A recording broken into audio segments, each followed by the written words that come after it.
Hello, hello. Hope everybody's had a good start of the year. I know I've been super busy. I hope you guys didn't mind me taking those couple of days off.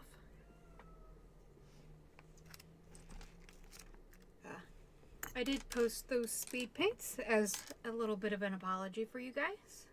So if you haven't, go and check those out. I feel like they both came out pretty good. I did one as just a general winter theme, and then I did a horse one, since 2026 is the year of the horse, which, as a zebra, I'm very excited about.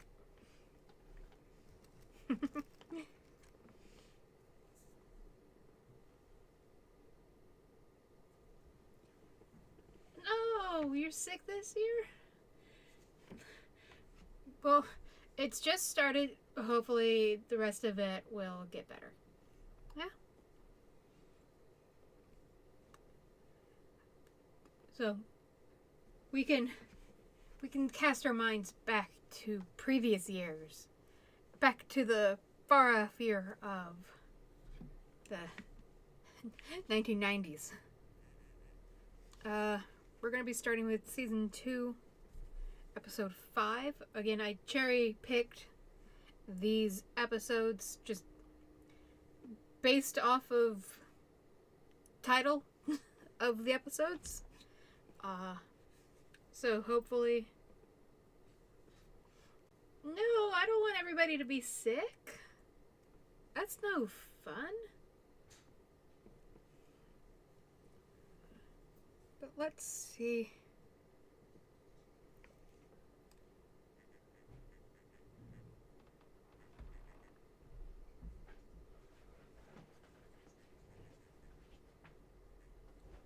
So season 2... Yep, season 2 ran in 1998. So we will ignore the issues of 2026 and go back to the simpler times and the decorating sins of decorating sense. So let's get started. Hi, and welcome to Decorating Sense, the show that gives you great decorating ideas for a lot less. I'm Joan Steffen, and today we are calling our show, Oops, We're Having a Baby. We're going inside this house to create a complete nursery for under $500 out of a room that is currently a catch-all storage space. We'll transform this junky, dated storage room into a colorful and inexpensive nursery. Find out how to create one-of-a-kind storage and display pieces, including a farm bench bookshelf and a shovel hat rack. And meet a quilter who warmed up his concrete basement apartment with a country Amish inexpensive decor. Yes, our favorite, cultural appropriation.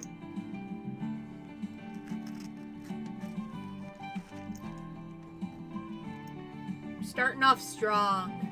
Thank you, Joan. And I've come prepared with alcohol this time. This is going to be a really fun one today. We are in a so maybe I'll actually and forget. The couple who live here have sense. 2 children, ages 10 and 8. And surprise, they are going to have a 3rd child very shortly. As you can see, we're in a storage room. This is the place where everything that's been discarded in the family has been put since they lived here. And I think you probably already noticed that. Ooh, I like this mural. That's a nice mural. Yeah, oops, we're having a baby. It's not a good way to run a family. But what do I know? I'm just a horse. That wall mural over there. I love those in the 60s, but it really doesn't say nursery. And then over on yes, this it side, does. Put some freaking birds on there. I think that's about the 1970s vintage. And my personal favorite, over here, the wrought iron hanging. Yo, that's we need sick. to turn this place into a nursery, and we have a wonderful designer to help us. But first, I have to introduce you to the mom-to-be, and I think you're going to recognize her. Kevin Berger from Buy Smart with Kevin Berger. Hi, so nice Jody. to see you. I don't mean to block you here, but you're blocking everything these days. I've never seen you like this before. I'm sure the audience has never seen you like this And they before. won't see me like this again, or a star will rise in the east. Got a couple of weeks left to go, and we have a lot of work to do. Yeah, we do, and I'm so glad that you're doing it instead of me. Isn't it nice to have a friend who has a makeover It show? sure is. You're gonna miss that, though. I have a feeling. Yeah, you know, the trees, the nature, I commune. Trust me, this room is going to look so different by the time we're done with it. I think you're going to. I'm already I'm mad. sure I will. I can't wait. Well, we'll see you later. Okay. And now we're going to introduce you to the designer, Ann Sundit. Hi, Ann. Nice to see you Hi, again. Joan. Got a lot to do in here, but you know we don't have a starting point really. We don't know if it's a baby girl or a baby boy. So We're going to color? use neutral colors. We're going to use red, green, blue, yellow. Okay. And we're using a Winnie the Pooh theme and red apples. Okay. The wall mural is coming down. We are Yes. painting a beautiful apple tree design on there with Right. Kevin's kids' help. Yes. And this, The grass cloth sad is going. Pale yellow walls. it's going to Freshen up the room. Great transformation. If we're We have doing a to do Winnie it the all Pooh for theme, under the $500. wall We're gonna mural do it. makes perfect sense. What are you're making more work for yourself. As you can see, this storage room hasn't been touched in years. The grass cloth wall coverings are faded, and this fall wood scene is left over from the 70s. This room needs a complete transformation. So is from whatever storage that room is. To nursery. Out with the junk, in with Winnie the Pooh. Down came the faded grass cloth.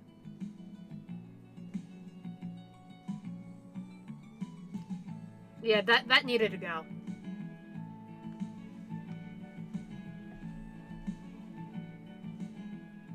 Oh, And it's then that wallpaper. lovely Okay. outdoor mural. Okay. I'm less mad. Paint is the easiest and quickest instant transformer, so we primed the walls and then rolled on a soft yellow latex paint. We chose this color so that it will blend with the existing wood trim, which has a hint of yellow in it. Now, let the fun begin with an apple tree wall. First, we taped up a paper bag tree cutout. Then we traced around the tree with a pencil, outlining it. Yeah, I Next, thought it was we a painted the hand-painted tree. mural, like what they're doing. And red apples, of course. Kevin's children, Becky and Robbie, wanted to help us paint their new little siblings' wall, so they went to work on the blue sky and green grass. And flowers. Flowers of many designs and shapes.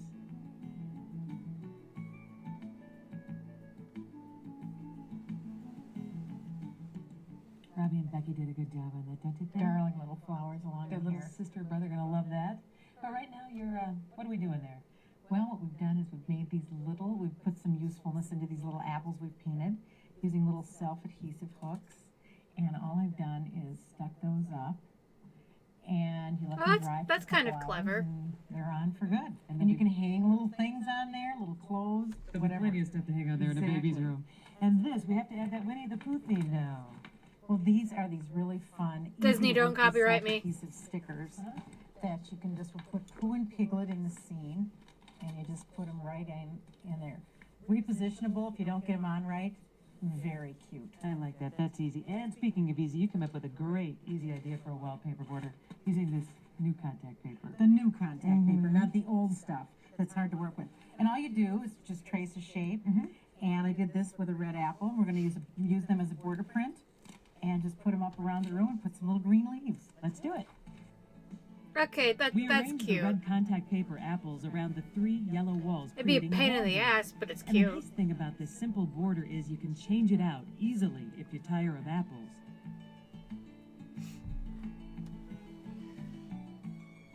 For the window treatment, we hung red and white gingham ribbon tab curtains. The fabric was hemmed on all sides, and green grosgrain ribbon was attached to the top to form the tabs. We tied bows onto an inexpensive curtain rod to complete the look. Total cost for the window, $40. I would have Kevin had long done ago a given away different her children's thing crib for and the changing windows, table, but, you so know. a neighbor stepped in and lent her a complete set of furniture. To carry out the Winnie the Pooh theme, we dressed the crib in a darling line of Pooh and gingham check, dust ruffle, bumper pad, and comforter, all for $72. This coordinating Winnie the Pooh and Friends crib mobile Aw, cost $25, Eeyore. and every mom-to-be has to have a comfortable rocker. We jazzed up Kevin's old rocker by covering the cushion with baby blue gingham fabric and tying it on with bows. More blue gingham was draped over a $5 particle board round table. On the table topper, we used fabric markers to draw red apples with green stems. And last, a yellow checked $20 lamp. That turned out so cute. I just did a fabric paint project at home. I wish I had known about these. These fabric markers are just great. I just discovered them not long ago myself, and they're wonderful to work with a stencil. And all you need to do is you just outline, and once it dries, it's on for good. Dries solidly in 24 hours, and you can just fill in, and it's much easier than working with little stencil paints. A lot better control. Exactly. That looks great. And the cubes here, those are cute. Well, these are just real inexpensive, about $17 a piece. And you just hand paint them, and I did the edging with a little gingham ribbon to keep with the gingham theme, and then our apple theme. Got that apple thing going again. Great for storage. Yeah, which you always need. But I know we have more accessories, so let's get to that. Okay, let's do that.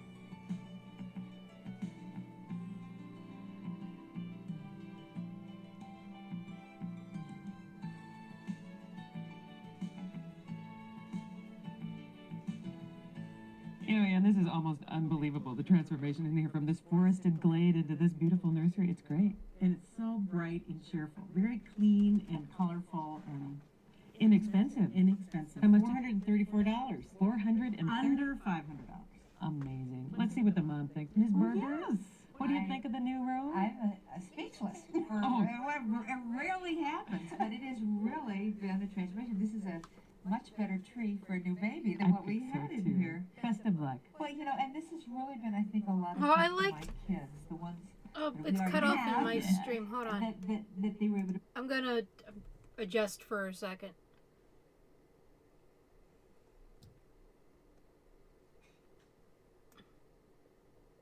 You can see the kids, the older kids, wrote their names on the wall.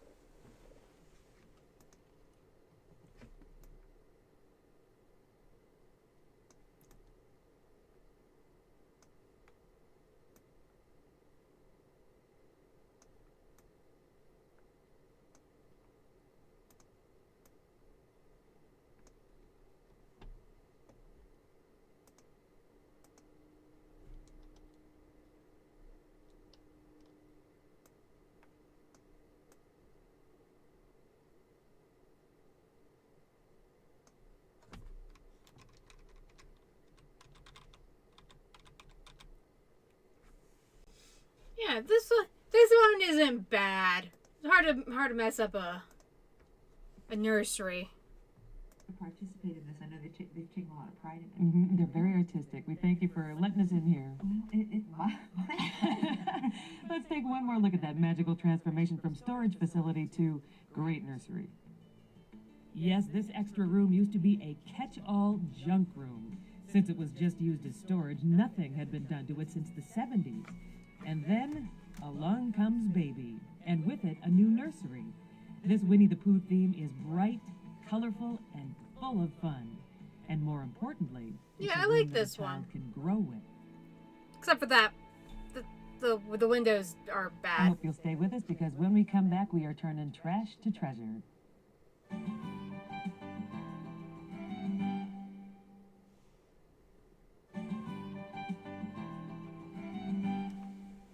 We should figure out a way to add It is something time for to Trash the to Treasure. That's like where we show you how to turn your garage sale finds into great furniture and accessories for your to like home. the eye catch. We are in Throw in Stitch's some Homes today, and it is a home furniture old and accessory store in advertisements. Minneapolis. One of the owners, Rob Whitleff, is going to be here today to show us how to turn things like old farm benches into bookshelves and garden shovels into coat racks. Let's go find him. Get started. Hi, Rob. Hi. Nice to see you again. It's great to see you. Now I hear you're going to organize No, us in the- ways we never remember, thought possible. Absolutely. Using This things is that a you new have around season. your This is home, or season things you can 2. pick up in an antique store We really don't have, inexpensively, you the can get some great organization and a great good life. friends. Well, I do too. Where do we begin? Well, let's begin over here. What we've got are some farm benches, and what we've done is we've stacked 3 farm benches on top of each other and made a great bookcase. That is a great Isn't that a bookcase. great Big look? bookcase. It's a big bookcase. You can get them in different sizes though. So you can get a large one, small one, depending on what space you have for a child's room or even a family room. It's great. Great idea. And you always have a need of places to hang things in your house. Absolutely. Some ideas on that. Some ideas on that. What we've taken here is just an old architectural element and grabbed a modern hook, something you can buy at a normal hardware store. Oh, I would have thought maybe you'd have gone for an antique look. Yeah, no, remember I joked last time that Joan seemed kind of pissed at our beautiful gay men. And I was like, I wonder if they were gonna not be here in the next season. And lo and behold, we have a new guy.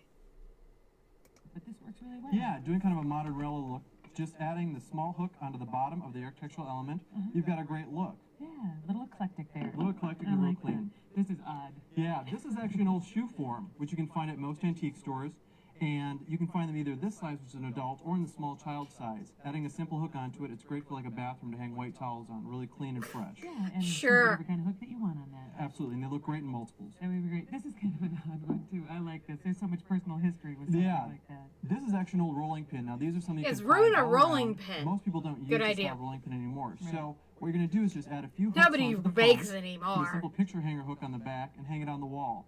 You can use it then for your kitchen utensils. Anywhere in the kitchen really is great. It'd probably work anywhere. You maybe wouldn't even know that it was a rolling pin. Absolutely. I like this rustic look too. What we've got here is just a normal piece of driftwood, and what we've done is just carved out some small holes and added some little pegs into it. It's a very simple look and great for a rustic room or a cabin. I love that, and that is simple.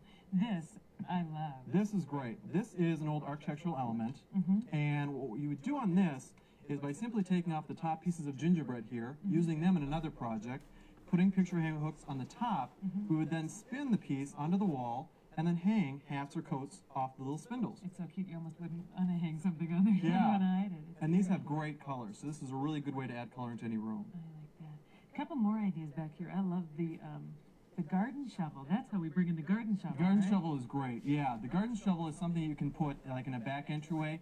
That idea is something that's really easy to do. Putting a simple hooks in the back or even hanging it off the existing And then you glass don't get to there on the use your handle shovel and on the anymore. end. Putting the hooks in the middle on the wood, you've got something great to hang tools off of. And you could do that with other pieces too. Absolutely. You could do it with a ski, like for winter on a wall. You could do it with a bat for a child's room. Especially those old wooden skis. Wouldn't Yep, that look great? that'd be great. I like that. And then on top? On the top there, we've kind of combined a couple ideas. It's actually an old apple picking basket, which we've first turned into a shelf for gardening equipment again, or anything. And then we've added hook onto the bottom. You could do the hooks all the way across. Again, a great piece for a back entryway or a mudroom. Yep. And you have ideas for more shelves. We and do. Odd things. Odd things. What we've got here, this is actually an old drawer. Now, the piece of furniture no longer exists, but it's a great drawer. The drawer has a really fantastic handle on it. Oh, great detail. It is a so by nice adding a drawer. picture hanger hook here on I the like back that drawer. And just pulling the handle up to the side, you can make a great holder for your favorite mug. Now, it's something you can put in a kitchen or in an office, and it's just a great classic look. Yeah, good idea. And let that handle hang out. Absolutely. Okay. This is for cheese. This is for cheese. This is an old cheese box, and this could either go horizontally or vertically. Either way, you could do it. And just again, putting in a simple picture hanger hook like we've got here, this is something you can find at a hardware store, very inexpensive. You can really translate it into a great little piece to add like to flat pictures that are on the wall to give some dimension and depth. So you probably What I would do with this drawer, instead of having it like that, if I'm going to use it as he intends, as a shelf, I guess, is instead of hanging it this way, hang it with the handle pointed down. That way gravity's working with you. And then you can hang shit off of the handle. There you go. You don't have to keep fiddling with the handle. put it in the grouping. Absolutely. Okay. Yeah. Good idea.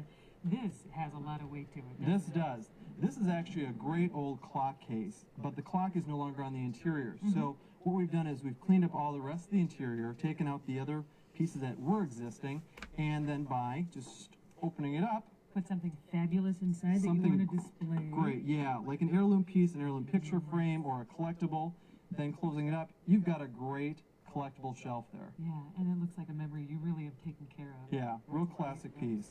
And I love picket fences. Yeah, the picket fence is great. What you can do here, this is actually an old flower box, and by just, again, putting a simple picture hanger hook on the back, fill it with your favorite gardening book or with a plant. Either way, it's just a great classic piece. And you can find those Too now small. in a couple of places, and you could put it new on your wall or make a distress note. Absolutely, either way. Well, you've helped me out a lot. I don't have any excuse to be disorganized Great. now. Thank you so much. Thank you. And I hope you'll stay with us, because when we come back, we're going to introduce you to a quilter who has warmed up his cold basement apartment by decorating it in a country Amish look, and it's very inexpensive.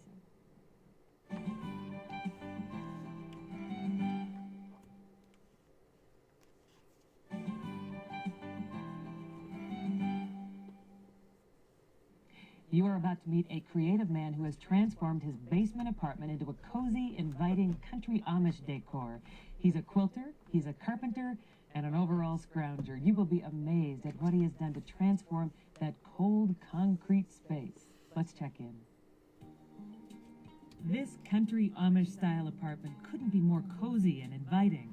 It is a far cry, however, from what it felt like when the renter moved in. Jeff Meyer was faced with several decorating challenges when he moved into the basement unit of an old brownstone building. The concrete made the rooms feel cold and damp. The windows allowed little natural light to find its way into the apartment to warm and brighten it up. But quilting had been in his family for generations, so he decided to extend the tradition right into his own home. As you can see, it really enhances the coziness of this country-style decor. The quilts in this room are a combination I'm sure he has a of lovely boyfriend. quilts that I've purchased and quilts that I've made. I've used them for a variety of different reasons, for a wall hanging, for display, as a throw, and I've even used them for table coverings.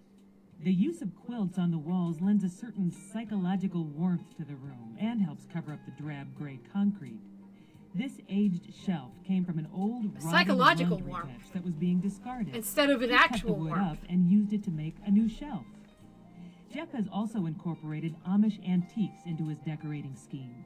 They blend wonderfully with the rest of his traditional quilts and primitive furniture. This is my favorite. It's a small boy's jacket from Pennsylvania. I like it because it's so simple and well made. Jeff has Yes, it's artfully Amish. arranged other Amish It would pieces have throughout to be his home. simple. The subtlety very much in keeping with the Amish style. This antique Amish bonnet displayed on this hat model was a gift from a friend. The humble, primitive design fits in perfectly with the rest of Jeff's decor. Calling Amish This old corner shelf was Just purchased at an estate culture sale. primitive The wood seems was bleached and wrong. worn. Jeff painted it rust and incorporated it into his living room. Corner shelving maximizes the use of space. This is a practical, space-saving solution. I do like The a corner paintings shelf. were abandoned treasures found at a garage sale for 75 cents. One he framed, There's no such and thing as others too he many simply quilts. hung on the wall. Jeff also makes birdhouses to decorate his home. Since all the materials are salvaged, these beautiful birdhouses are virtually free. This birdhouse What? is one that I made, basically from found wood, shingles that came from a house re-roofing project. I put it all together and put a little siding on it and decorated with window trim, and on top here, this is a kind of a cute little piece, a little rooster weather vane that I found at a garage sale, and I think it sort of finishes it off very nicely. To achieve the simple The top country of it's look of his crooked. apartment, Jeff has incorporated several items which he considers country staples to help accessorize the room. These spools are a perfect example. Relatively inexpensive and easy to find at estate sales and antique shops. I'm very they come confused in by a this variety man. of different shapes and sizes and really help to add interest to bare spaces. Punched tin also adds a nice finishing touch. These old lanterns serve the dual purpose of decoration and usability. Jeff continued the country Amish Ah, yeah, style so in you his can burn kitchen. your He apartment. got Well, the no, it's idea for concrete. the You can't burn your carved tin apartment down. hanging lamp from the antique punched tin lanterns You we just catch saw in all of the artwork. quilts on fire. This kitchen tabletop came from a piece of salvaged wood. The legs were gathered from an estate sale and sawed down to match. Even the chairs are random styles and colors that he found at garage sales. He loved the patina look of the peeling paint, so he left them exactly as they were. Jeff has hung handmade green pegboards on the wall to store aprons, pans, rolling pins, and wood bowls. That's clever. Pegboards are a creative alternative to wallpaper or borders and help to spruce up a bare wall. Especially if you're in an apartment and you don't have that many overhead fixtures, places so to he decided hang to design shit. his own lighting here in the kitchen. Over here, I used a bowl, drilled a hole, and made a light. I did the exact same thing here, but I used a mason jar. It's amazing the things you Anything make. can Just be look a around you. lamp. Even your bowls can be a lamp.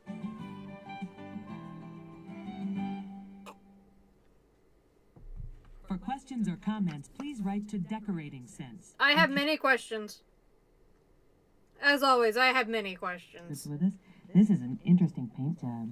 It was very fun to do, and what we did is try to match the fabric in the furniture with trim on the table, and just created a fun little design on the legs and at the top of the table.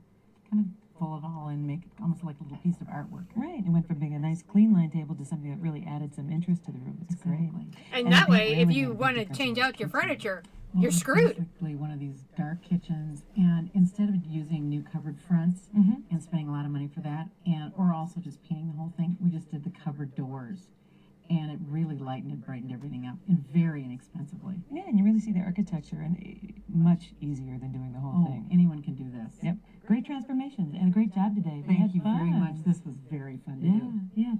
And remember, with a little imagination, you can make your decorating dreams come true for less. I'm Joan Steffen. Thank you for watching. Thank you, Joan. Hi, and welcome to Decorating Sense, the show that gives you great We have decorating primitive ideas for a bathroom. lot less. I'm Joan Steffen, and today we are going inside this farmhouse built in 1913 to make over a small half bath. Now, it's already been remodeled, but it doesn't fit the primitive style of the rest of the house. So we are going to give it that old charm. Stop for saying under primitive. $500. We'll change this newly remodeled bath and give it a rustic, Oh, primitive God. feel to work with the Oh, rest of God. this old farmhouse. And in Trash to Treasure, find out how to turn old game boards into wonderful wall hangings. And meet a homeowner who has taken paintbrush in hand and covered almost every surface in her house with bright, bold colors. Jesus She says Christ. paint is cheap. Oh, this is a good one. I have a good feeling about this one, guys. I have a good feeling.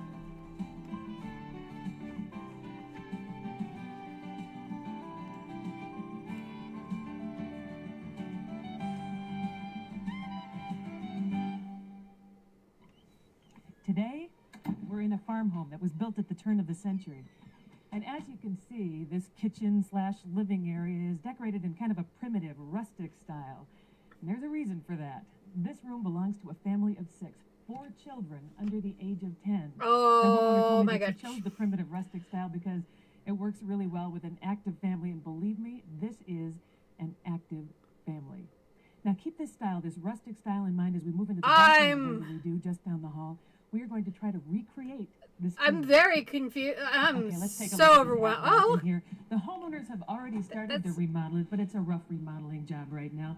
They've removed a I like the wall. duck They've on put the- in a couple of new fixtures, really nice looking pedestal sink over there that's keeping with the theme of this house. the family that And then the tie-dyes toilet together and dies they've replaced together. the flooring in here, so we have great dark vinyl flooring that looks like tiling that would be appropriate to the area. What's with but the it's tiny starting. closet? We need some help with making Am I- this look like a homey little. Am I the house. only We can do one it. concerned by the Yeah. tiny closet? So what are we gonna do?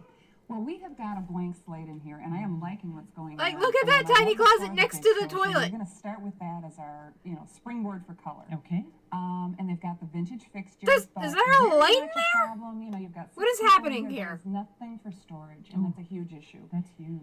There's not a window in here. We're going to address that.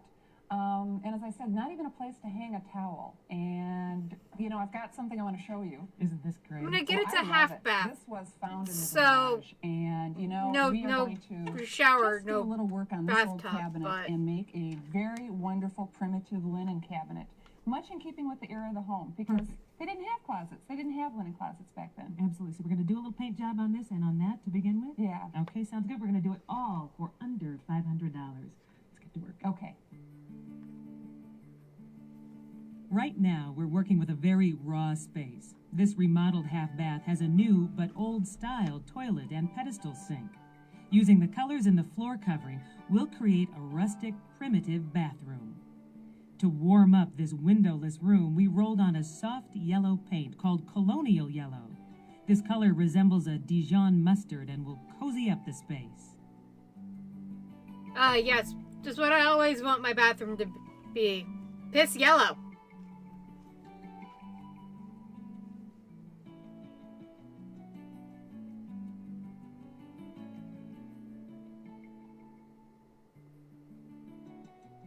This color will be a great background for the fairly That's the subdued same color as the primitive accessories that we'll bring in Brass later. knobs.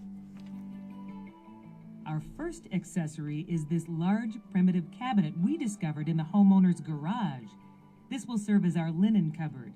We're solving that storage problem. It's got no Okay, back. my guess is we're not quite done, judging from the paint on your brush. We've got to add a little paint to this primitive look already? Yeah, and what I've got is leftover kitchen paint. It's kind of a paprika red. Inexpensive. Inexpensive, cheap, found it in the basement, and I'm just going to dry brush. So I'm taking most of the paint off and just lightly brushing this on. And part of the reason I'm using this red is it's going to go with that buffet shelf that we took from the dining room and we're moving in here. But it's not going to match exactly. No, we don't want it to match exactly. I mean, this is an old house that's evolved over the years, and so it's imperfect. We like that controlled imperfection. Exactly. Okay, let's do it. Looks good.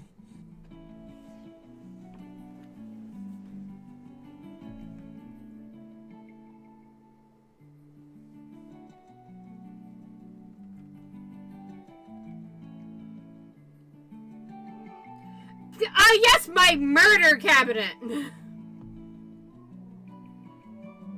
What? It's just looks like somebody smeared it with Next, we found blood. the owner's buffet shelf above the sink. We found this shelf in her dining room.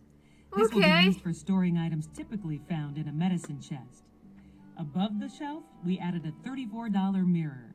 Sure. Then we placed vintage Fine. So you can look accessories at on the shelf. awful cabinet. This antique lamp was a steal at $34. Aw, And this old tin cows. mold is a wonderful soap dish. And this old comb holder, well, it's perfect for toothbrushes. Total cost for the And you'll accessories, get rust. $39. On this wall, we placed a primitive farm bench. Cost $41. We left this bench in its original condition. We loved the old, worn look the years had created. To increase light and reflection in this windowless room, we hung a false window mirror centered above the bench. This is a salvaged window that had these wonderful stained glass inserts around the edge. Behind the stained glass, we added tiny holiday lights for sparkle. The wood On above the each sink's side of gonna the be mirror, we warped. attached The 4 antique wrought 10 iron hooks containers at that they different used to heights. hold the These soap cost just and their $5 toothbrushes is each. gonna be rusted. Hooks are much easier for kids to use and will look neater than if we had hung a towel rack. Hooks will also make it simpler for the kids to keep their towels separate from each other. For the toilet area, we framed a couple of nursery rhymes and an antique children's print. Humpty Dumpty, Little Jack Sprat, and Children by a Stream. Who the The fuck cost is for Jack the art? Sprat? $61. Here's a great idea. Think of new uses for old things. This is an antique egg basket. We picked it up for $20. A dozen rolls of toilet paper fit perfectly in the basket.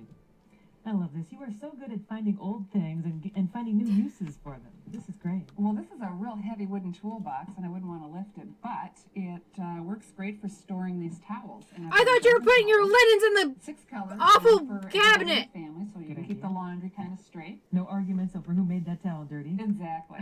Sounds good. I love this. When you've got a big family, you cannot waste any space. No, and this is just a little curtain and rod that I'm going to use to cover this under the stair space, and it's a great spot for maybe, you know, the dirty clothes hamper or something. Great vintage look on that fabric, too. Yeah. And the best use for that space will be one of those poor kids is going to be hiding in there. Oh, I bet. All the I time. think you're right, yeah. Great spot.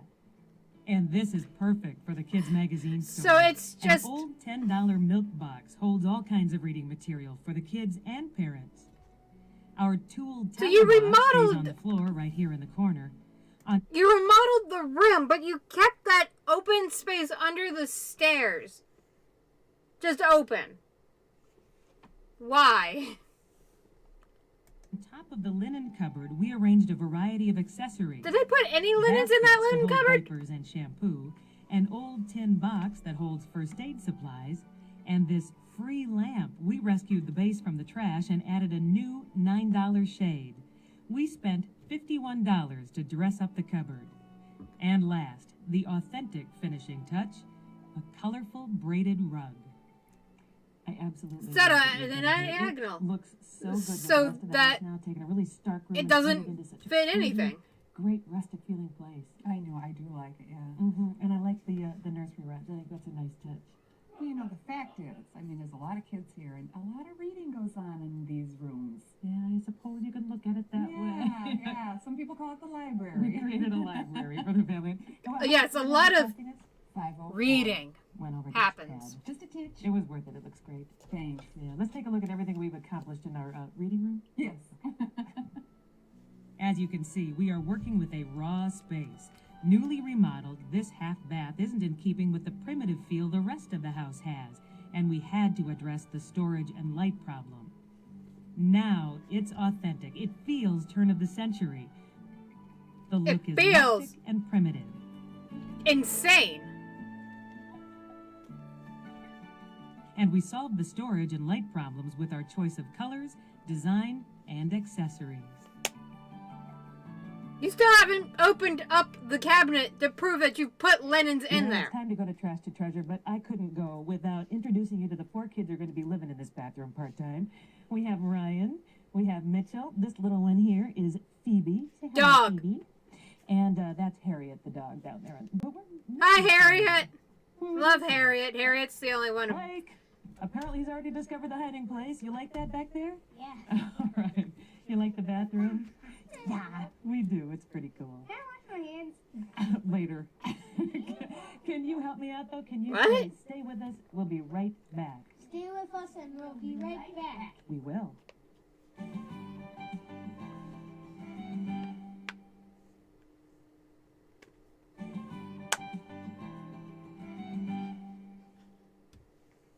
It's time for Trash to Treasure. That's where we show you how to be creative and find new uses for old stuff.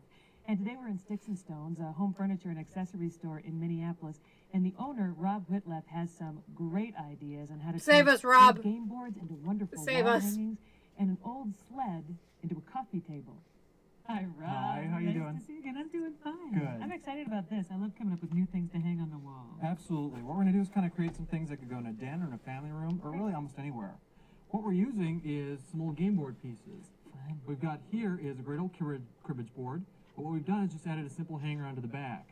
And when you hang this on a wall, you kind of lose This the man fact it's cribbage loves board, and it becomes more of an architectural a piece. hanger. Some beautiful cribbage boards. There are some really nice ones out there. On this is actually just an old cutting board, but what we've done with this is painted a bullseye on it. So when we hang this on a wall, along with the cribbage board, you've got a great setting started. You got a theme going there. Absolutely, gaming. Okay, what am I leaning on? What you're leaning on here is actually, this is part of an architectural fence, but what we've done is we've chopped it off and then added a round base, painted it the same color, and it becomes a great big chess piece. A great piece to put on a coffee table. Theme going again. A theme going again. Okay, and up on the wall we have. Well, what we've got is a great old classic game board. It's just by itself. We've really done nothing to it except for put a hanger on the back. And it just becomes a great, good scaled wall piece to fill up anywhere.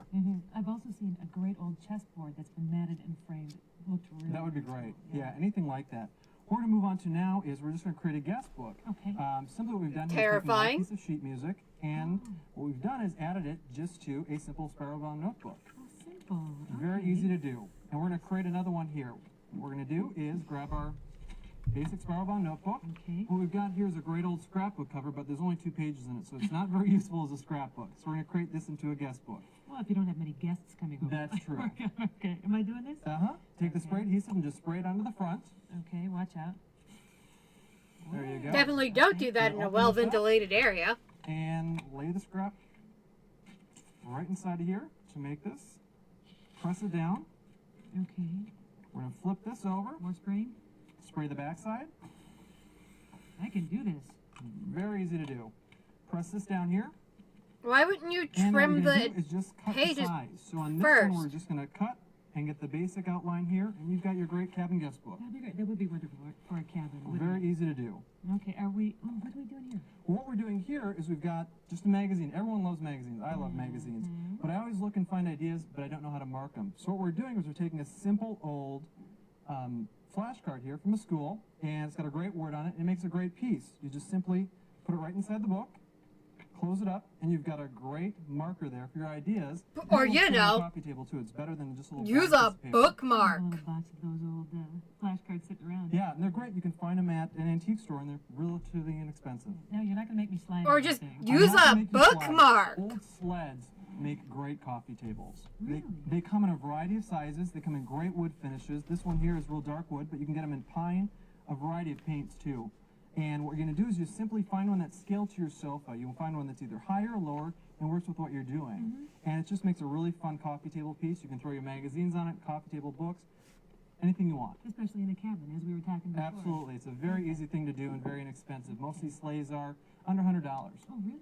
Okay. And you can also, by turning the sleigh over, putting a simple hanger on the backhand side, and using the existing rungs at a shelf across, you've got a great wall hanging piece for a shelving unit in a bathroom, Yeah. anything like that. Or you could flip around. Those are always cute hanging on the wall, too. Absolutely. Hang on a wall or on an entry door, either way. You've got just a great piece out of a thing that's relatively inexpensive. Great ideas again. Thank you, Rob. Thank you so Nice much. to see you. Good to see you. And I hope you'll stay with us, because when we come back, we're going to introduce you to a woman who has decorated her living room and her dining room for literally pennies. She has covered almost every surface of her home with bright paint. This woman needs medication. I don't know what kind of medication, but she needs it. You are about to meet a homeowner who has taken paintbrush in hand and covered almost every surface in her home with bright, colorful designs. And this woman is a penny pincher. She has decorated her living room and dining room literally for pennies. Let's check in with her. You'll see what I mean. This screams manic Lauren episode. McDowell, the homeowner of this colorful, imaginative room, has hand-painted almost everything in the room, from the furniture to the floors to the walls. Now that's an inexpensive way to decorate. I love color, but ever since I moved up north, I need more color in my life than ever. And so I decided to paint my dining room kind of a ketchup red, lime green. Those colors were getting very bright, so I also decided that I'd throw periwinkle in to kind of cool it down a little bit. When I'm using colors like that, Yes, but I want in my like a box of crayons. room that's getting too And I colorful. didn't want it to be a More juvenile color. room. So I tried to add some sophistication with it too. I brought in an old oil painting, an old primitive farm table, needlepoint pillows, more traditional candlesticks. But then, of course, I couldn't leave it at that. I had to do things like bring in Freddie, an art piece, a lot of plants to give it a Frenchy look. So I've got a wide variance of feelings. I don't like him. I don't like Freddie. Type dining, but with a lot of great color. In a room that's only 9 feet across, finding a dining room table that would fit was no easy feat.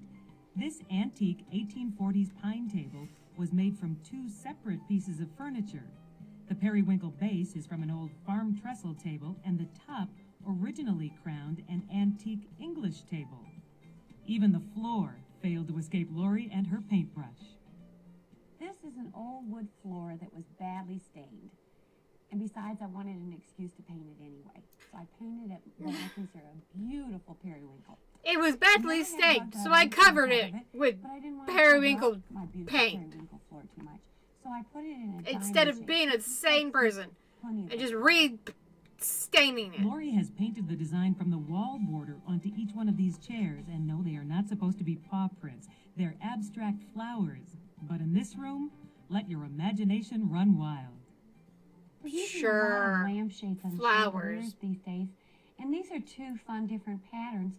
But at different times, I like a change.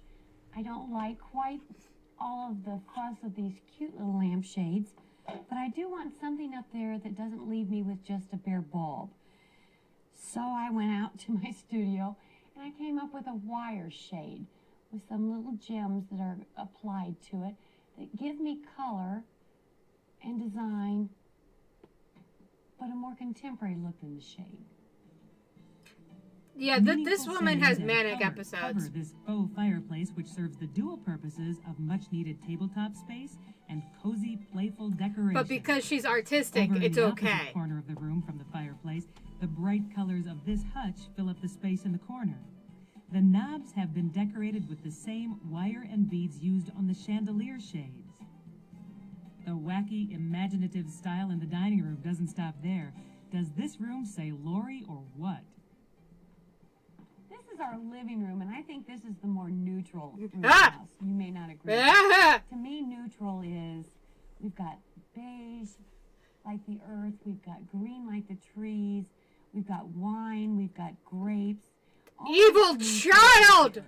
And so for me, it's We're not fun. gonna acknowledge her at all, are we? Chair I designed and had built and then painted.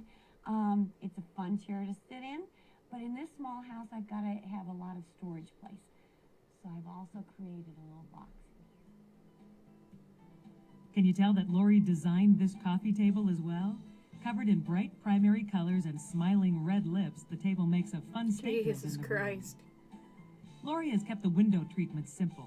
Grapes adorn the upper corners of the window to create interest, while not detracting from the colorful paint throughout the room. My window A treatment living is room fake scene grapes. is painted onto the lampshade to mimic the room. And the design Oh gets my an God. added dimensional Oh my twist God. from the matching canvas painting behind it. You know, most of us use a lot of entertainment centers anymore, but when you start thinking about it, this is an awfully big, massive piece of wood to leave unpainted. So why not consider this as a possibility for an art piece? You can paint it, add color to your room, and it still does the job. What else haven't I painted? On the wall I over must here, paint we painted everything. the wall earlier. I really kind of did this. I did this on purpose.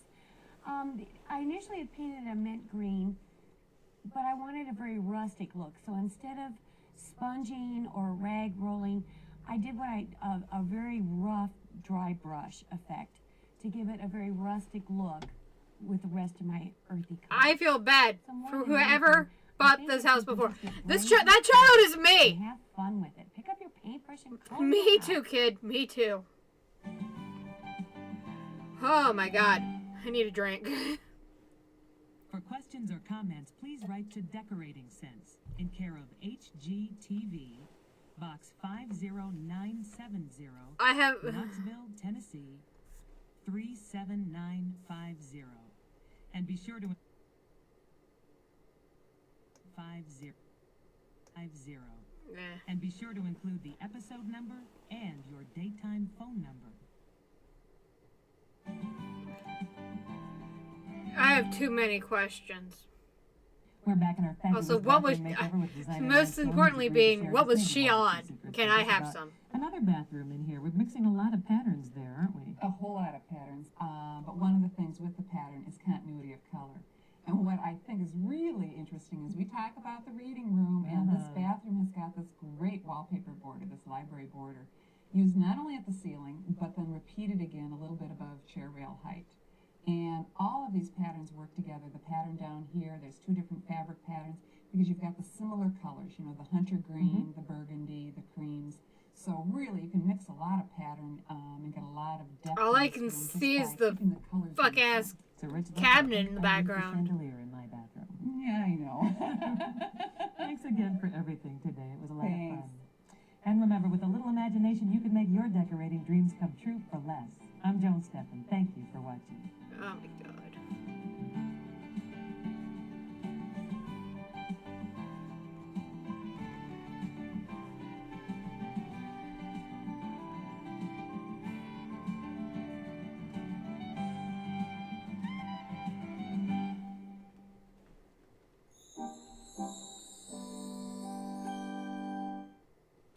Hi, and welcome to Decorating Sense, the show that gives you great decorating ideas for a lot less. I'm Joan Steffen, and today we are going to make over a children's playroom. What We're new gonna make horrors Mom await really us, happy Joan? by creating an organized play space, and the kids are going to love the colorful and imaginative corners that they can call their own.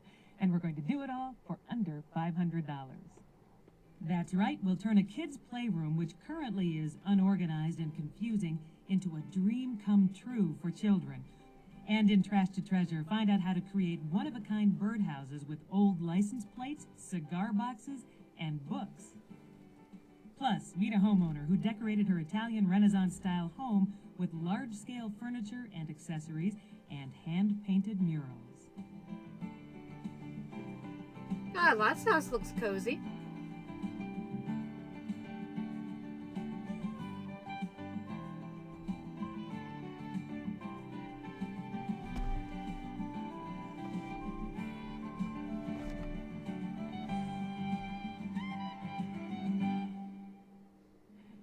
going to make the two kids who live here very happy. This is their playroom, which we are about to redo today. And as you can see, it's a pretty typical playroom, although it's a little more organized than my children's ever was. Still, the toys are pretty much dropped wherever they were last played with. But this is a room that children can call their own, so it gets a little disorganized, a little confusing from time to time. But parents also want to have just a little bit of I like that organization, so we're artwork. going to give that to It's them cute. today, and we're going to organize it with color. And when you say color, that means Nancy Golden is here. What are we going to do in here? We have lots of color. Look at these colors. Oh my goodness. That's Those are what, the primaries that's what and we're more. doing. And I got it from this piece of fabric that we'll use later. Okay. The room is a fun room, but it's a problem because there's no one door. This in or room out. is a problem. It's like a hallway. So I'm going to divide it into play quadrants. Quadrants. That Quadrants. sounds good. Right.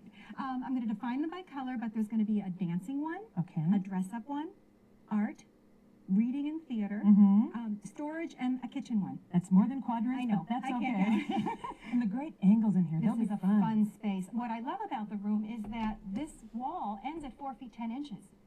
Perfect So for it's, kids. it's tiny. It feels like you're in Snow White's cottage. I Yeah. really like that. It's great. So we are going to just organize those children Organize today. it with color and with spaces and so much fun. And if you're successful, you're coming to my house. Yeah. Okay, sounds good. We're going to Get do that it writing. We're going to do it for under $500. As you can see, this playroom is unorganized and confusing. The room is an architectural challenge with the low ceilings and 2 pass-through doors. This is definitely not a room that stimulates a child's imagination.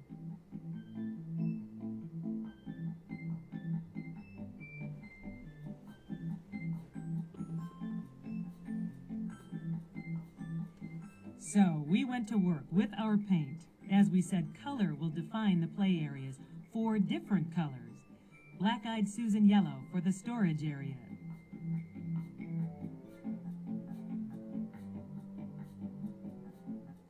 Bubblegum pink for our dress-up corner and dance center.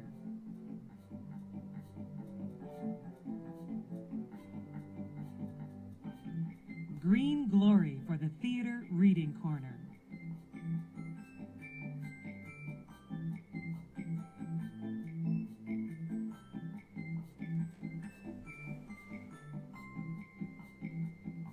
And fire engine red for our art corner and kitchen.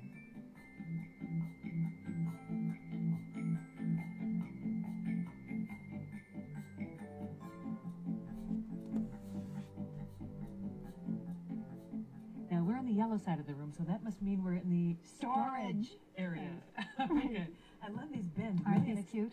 It's so cute. They are $8 a piece. Isn't that great? And you can put things in it and close it up and wipe them down, which is even better. You've made them so cute with this. What is it? It's foam. It's foam. It's foam core. Feel that. Oh, that's great. It's spongy. You can get that. Any craft store, you buy it by the sheet, you buy whatever color you want, and you just cut out any kind of design. And for the green, I made the leaves. So I just started cutting like oak leaves. And that's all it was. Looks simple. Then you attach it with some spray glue? Absolutely spray glue, and you've got a leaf.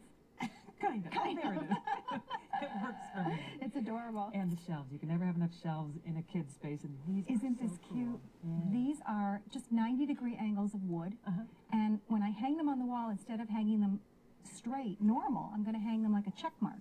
Oh, that'll be great. Isn't that Get a cute? great slash of color on that. Right. Wow. And the yellow on this wall is here for a purpose. Yellow is a stimulating color. So I figured at the end of the day, the kids would like be stimulated to clean up and throw everything in these bins. You're living in a dream I know. world. Let's do it. We hung the L-shaped shelves at an angle. This allows us to view the multicolored checked pattern easily. And this check mark off angle adds a bit of quirkiness to the room. Below the shelves, we lined up our 4 decorated storage bins. These bins are perfect to toss the kids' stuff in. Moving over to our dress-up corner, we attached a $16 mirror to the wall. On both sides of the mirror, big plastic clothing hooks. And below, a white shelf with wooden pegs. And since this is the dress-up corner, we filled it with old hats, purses from the 60s, costume jewelry, and even lovely pumps. All found at a local thrift store. What little girl wouldn't want to play dress-up here? Next, the Yes, dance somebody center. else's A clothes. full-length Instead mirror. of using, like, I don't know, clothes that your And the parents or ballet grandparents bar had. were attached to this wall. On the larger wall, a hand-painted wood display of dancing feet in toe shoes. An artist friend made this for us. We spent $40 for it. And if you're going to be dancing to the music, you'll need this, a 4x4 handmade oak parquet dance floor. It sits on top of the carpet so it can be moved easily out of the way.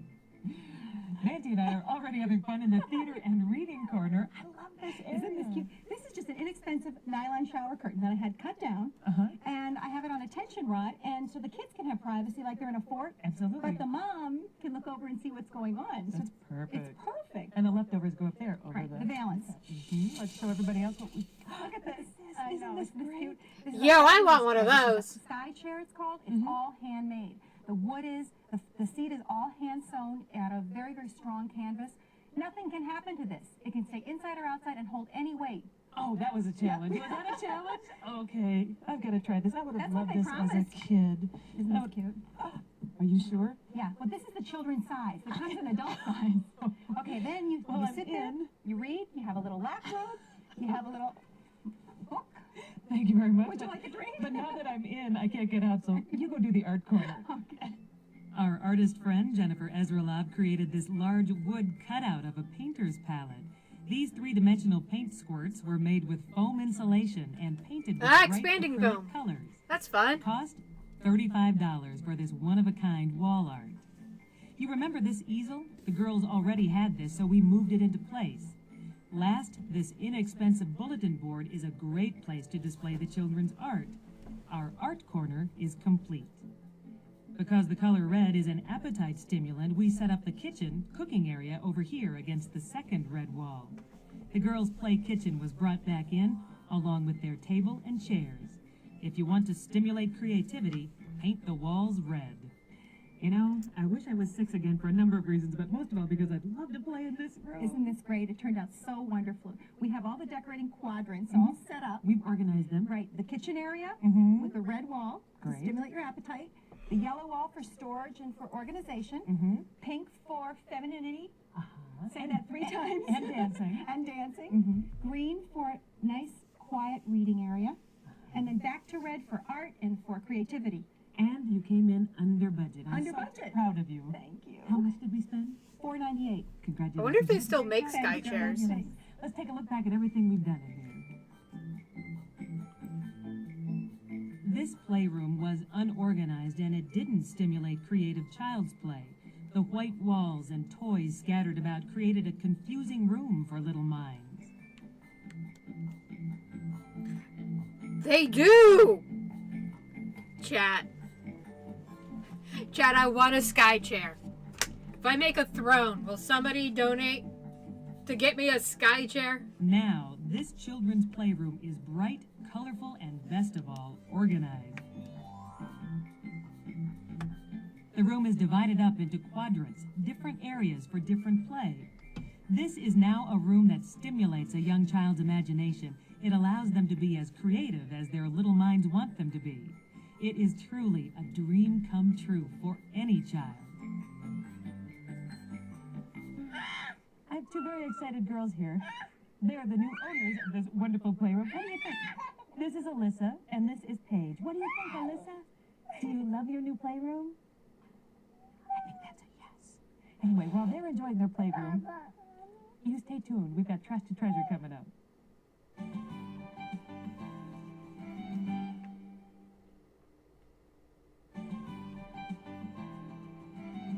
That's a floating candle. It's time for Trash to Treasure. That's where we show you how to be creative and find new uses for old stuff. Today we're in Sticks and Stones. It's a home furniture and accessories store in Minneapolis, and the owner, Rob Whitleff, has a great idea today. He's going to show us how to make a birdhouse out of old books, a cigar box, and 2 license plates.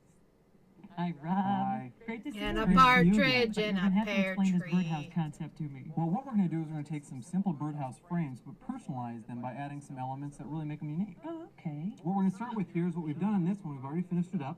We've taken an old license plate from 1971 in Oregon and wrapped it around here. Now, this could be somebody's birthday, send it to them, or just a really fun thing if you moved from Oregon and need a birdhouse. I like it. A little golf tee for the perch there and a cork for the chimney. Absolutely, I something like fun that. and different.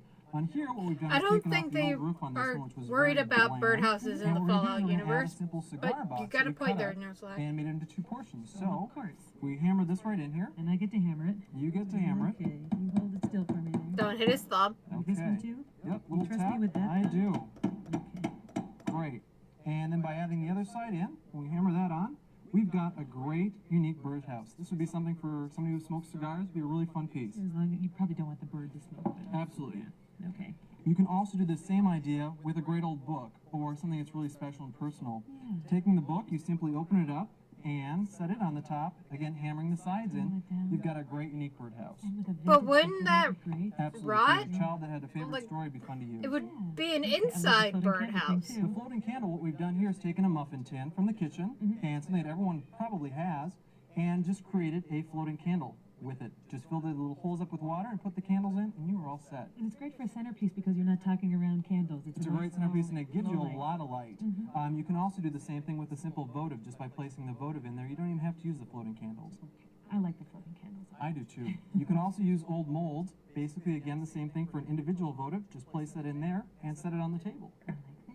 And old wash tubs or old tubs from flowers also make great things for floating candles. Just fill it up with water and place a bunch in there. It's a great centerpiece. I've seen a lot of this lately. It's a great look. The galvanized look is a great look. What we've also done over here is we have old salt and pepper shakers. Now these here have some tops that are not very usable. I wouldn't want to use them. I wouldn't either. So what we're going to do is we're going to take the top off, and then by simply taking a candle and placing it in there, putting it into the top, you've got a great candlestick. You know, I'm thinking about those little tiny individual salt and pepper shakers with little candles. Wouldn't that be cute? It'd be a great look. You could fill up the bottom of the glass ones too with like a colored water or whatever to add to your table. Oh, that'd be great. And on these here, these haven't been used in a while, so the salt and pepper, before throwing it out, what we're going to do, screw off the tops and take 2 candles here and just simply twist them into place. And you have a great centerpiece for an individual table. Just discourage people from using it for seasonings and you'll be okay. Yeah, absolutely. You probably not want to do that. Probably not. What we're going to do with these is simply make ornaments out of them. They're old buttons, first and second prize. By taking out the old string that used to be in them and adding a simple hook, you can hang them right onto a tree. It makes a great ornament. It's a very cute look and distinctive. Very distinctive. Now tell me what you have hiding under that really large fruit down there. Well, what we've got down there is a great old trunk. What we're using I like the comedically large. They're very easy to find. What are those, they're apples? relatively inexpensive, and they give you additional storage. A variety of heights and sizes too. Okay, that's something to look for. And then you can put your feet up on something like that. You can absolutely do that. If you move the big fruit away. Yes. Okay. Thanks very much. Thank Great you ideas so much. again. Nice Good to see you. And I hope you'll stay with us because when we come back, we'll introduce you to a homeowner He who was decorated an Italian Renaissance picking- style home. pulling at with straws handmade there murals and with this phrases in season. her living room and foyer. It's great. You'll love it.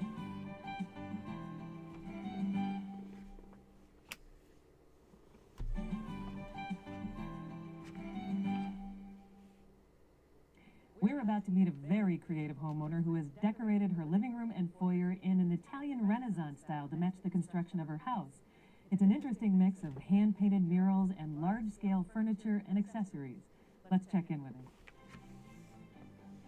The homeowners of this gorgeous place wanted their rooms to feel comfortable and welcoming for friends and family, while still reflecting the antiquated look of the Italian Renaissance construction of the home. Using her creativity and imagination, Angie Romaine transformed her home into what we see here. For this room, we chose fabrics and paint color that were warm and cozy. The furniture also needed to be a larger scale. Otherwise, everything just kind of lost itself in the room. We chose fabrics for the sofa. We mixed everything. So some of the fabrics are vintage and some of them are new. We just wanted it to be very comfortable when you came into the room. When we decided to buy accessories, lamps, whatever we decided, we looked around. We decided to purchase accessories and art by choosing pieces that we liked.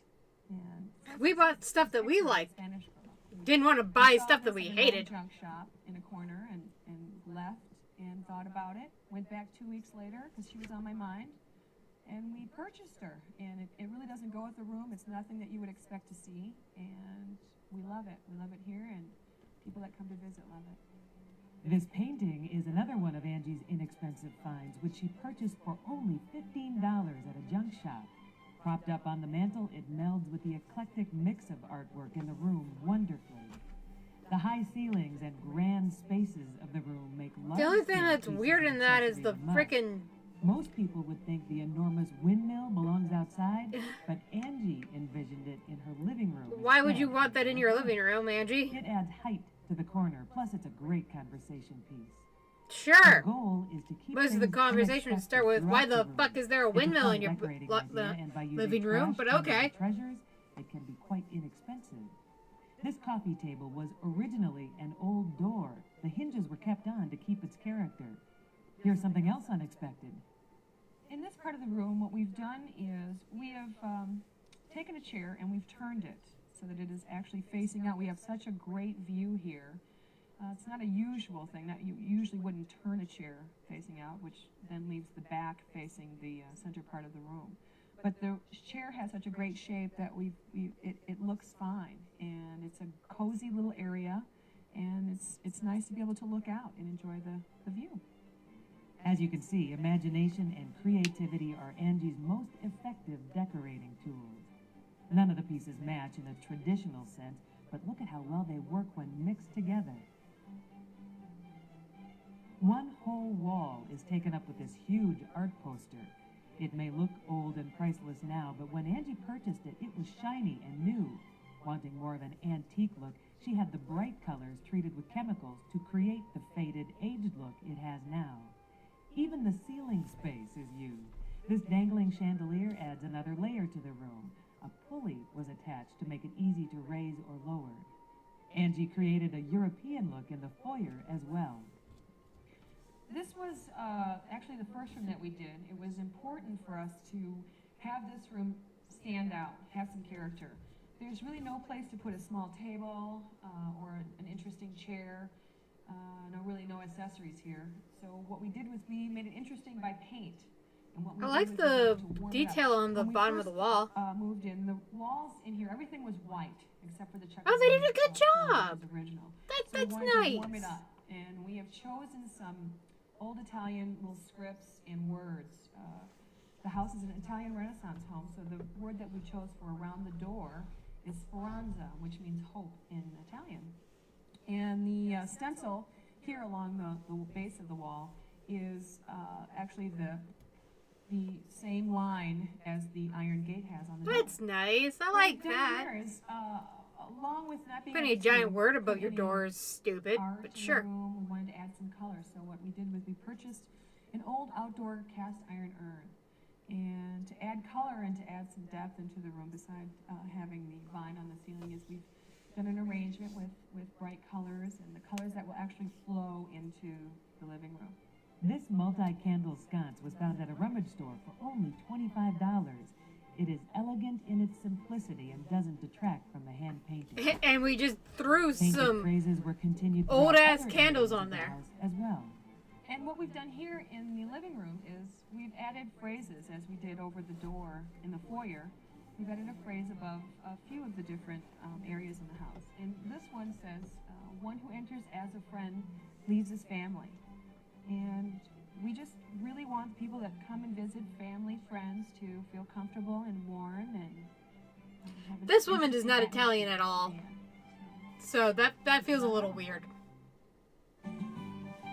Yeah, this poor girl did not know what to talk about, so turning a chair to look outside must have been her trying to find something to talk about. Knoxville, Tennessee, 37950. And be sure to include the episode number. You wouldn't and ever your want to look daytime phone number. outside.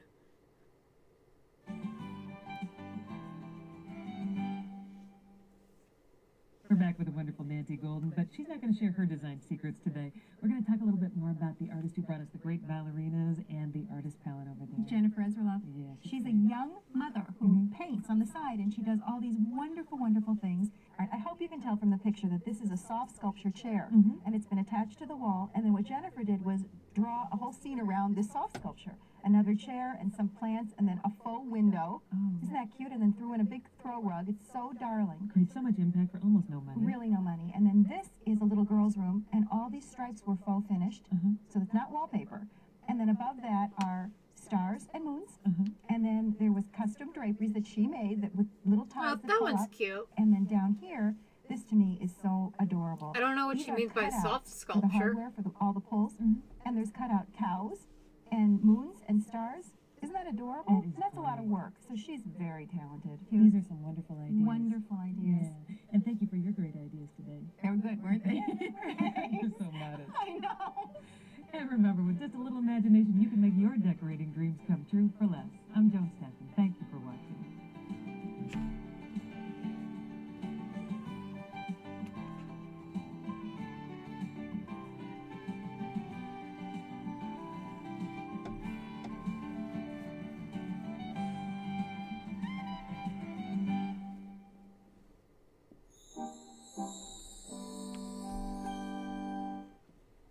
Hi, and welcome to Decorating Sense, the show that gives you great decorating ideas for a lot less. I'm Joan Steffen.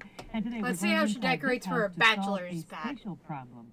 The bachelor who lives here has a small room that has to serve a dual purpose, both as a dining room and den office.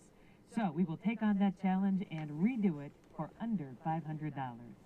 That's right, we'll turn this tiny dining room office into a masculine and inviting dining room and den. Oh my god, what is that And in wallpaper? Trash to Treasure, find out how to make an instant room divider from an old piece of fence and create wonderful candle holders from things found around your house.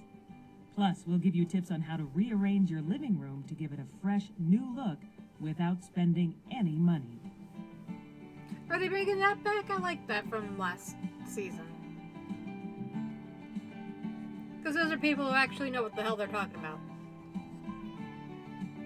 I like Joan, who has ideas.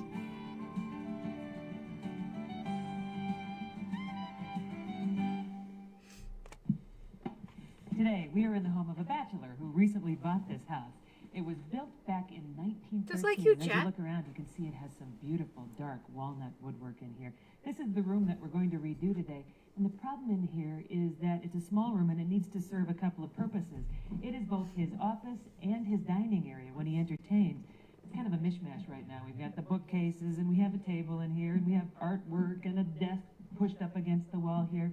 It's kind of an unsettled feeling. It needs to be organized. But it's a room It with was the great 90s. bones, and the woman who was going to work with the wonderful architecture. Bachelor here buying a Katie house is Fowler. not Hi, Joan. Hi, nice How are to see you again. Here, Not let me take this from you. unheard What of are we going to do in here today? in the 90s. Well, looking at this room, it is tiny, but notice the beautiful architectural features, the mission window, the built-in buffets, and I just want to cozy it up. Okay. And I'd like to start, first of all, with this table. It's blocking the movement of the room. Okay. So The I'm table's gonna blocking take the this movement. out and It's bring in being another table, a table. and I'll serve as a dining room table, and then also as a workstation for me. That sounds good. We're going to cozy up the walls, too. Yes.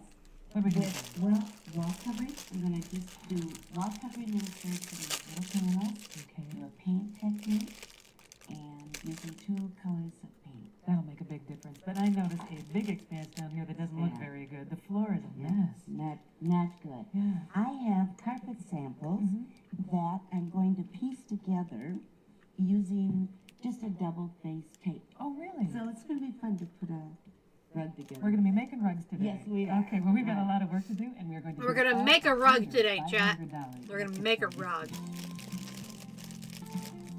And by make a rug, I mean we're gonna tape some Yes, shit this together. room is small. It's now a rather cold office and an uninviting dining room combination. The room does, however, have lovely dark walnut moldings and a beautiful built-in buffet. We'll work with this old traditional structure and cozy it up. It's like So a we got Tudor out our style paint house. brushes. It's To beautiful. give this room an aged look, we'll apply a 2-color wash to the walls. These 2 colors are closely related and will add an Okay. elegance to the room. First, we applied our base color, the darker of the 2.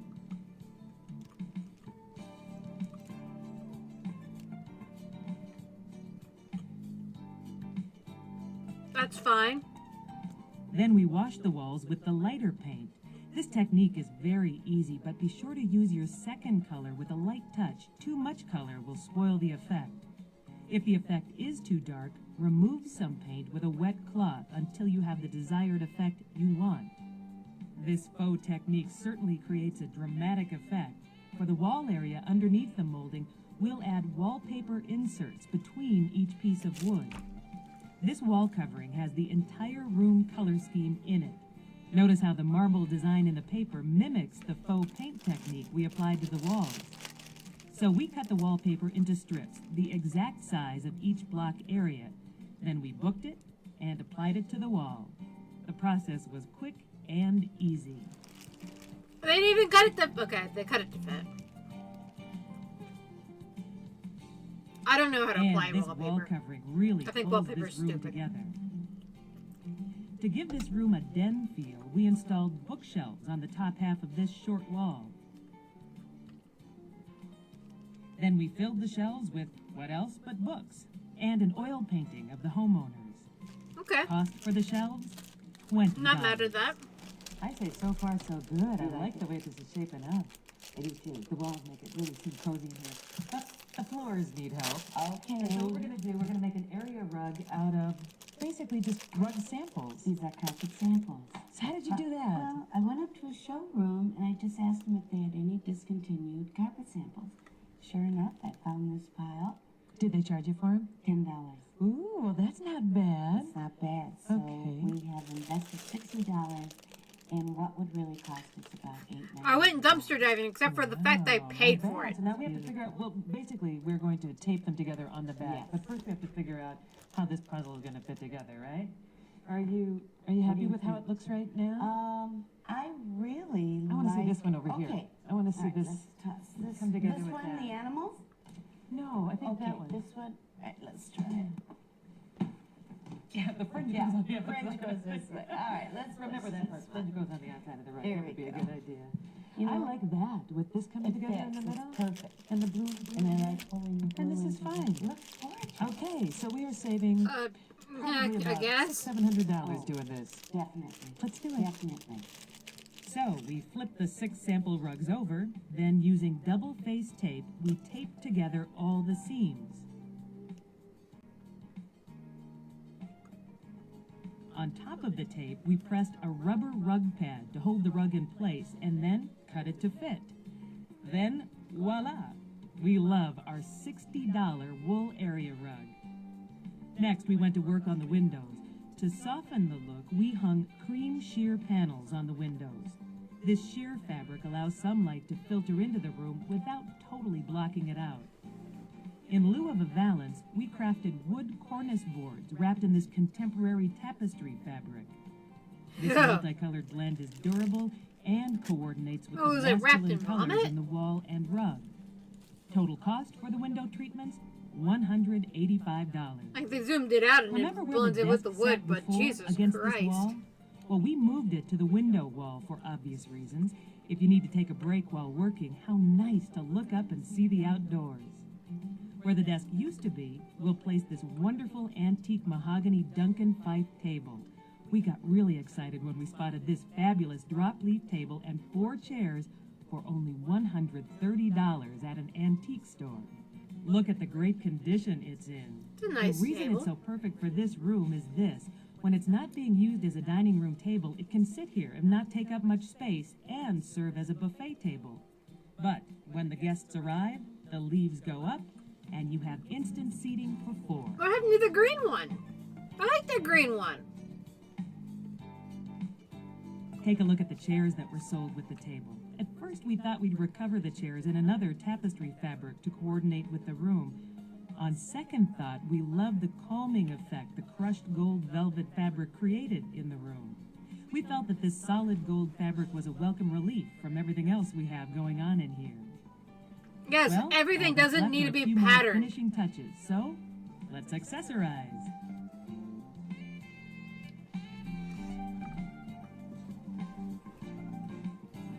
Those candles are going to be lit the once and never again.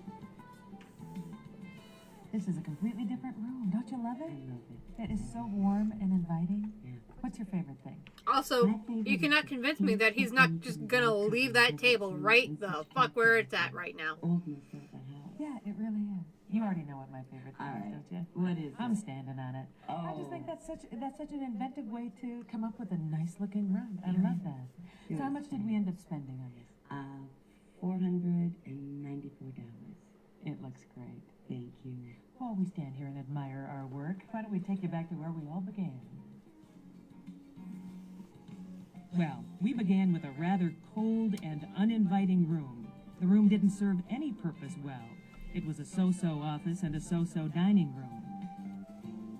What happened to the previous dining table and Now chairs? it is cozy and Did you just toss coordinated. that out? It functions as a dual den office and dining room.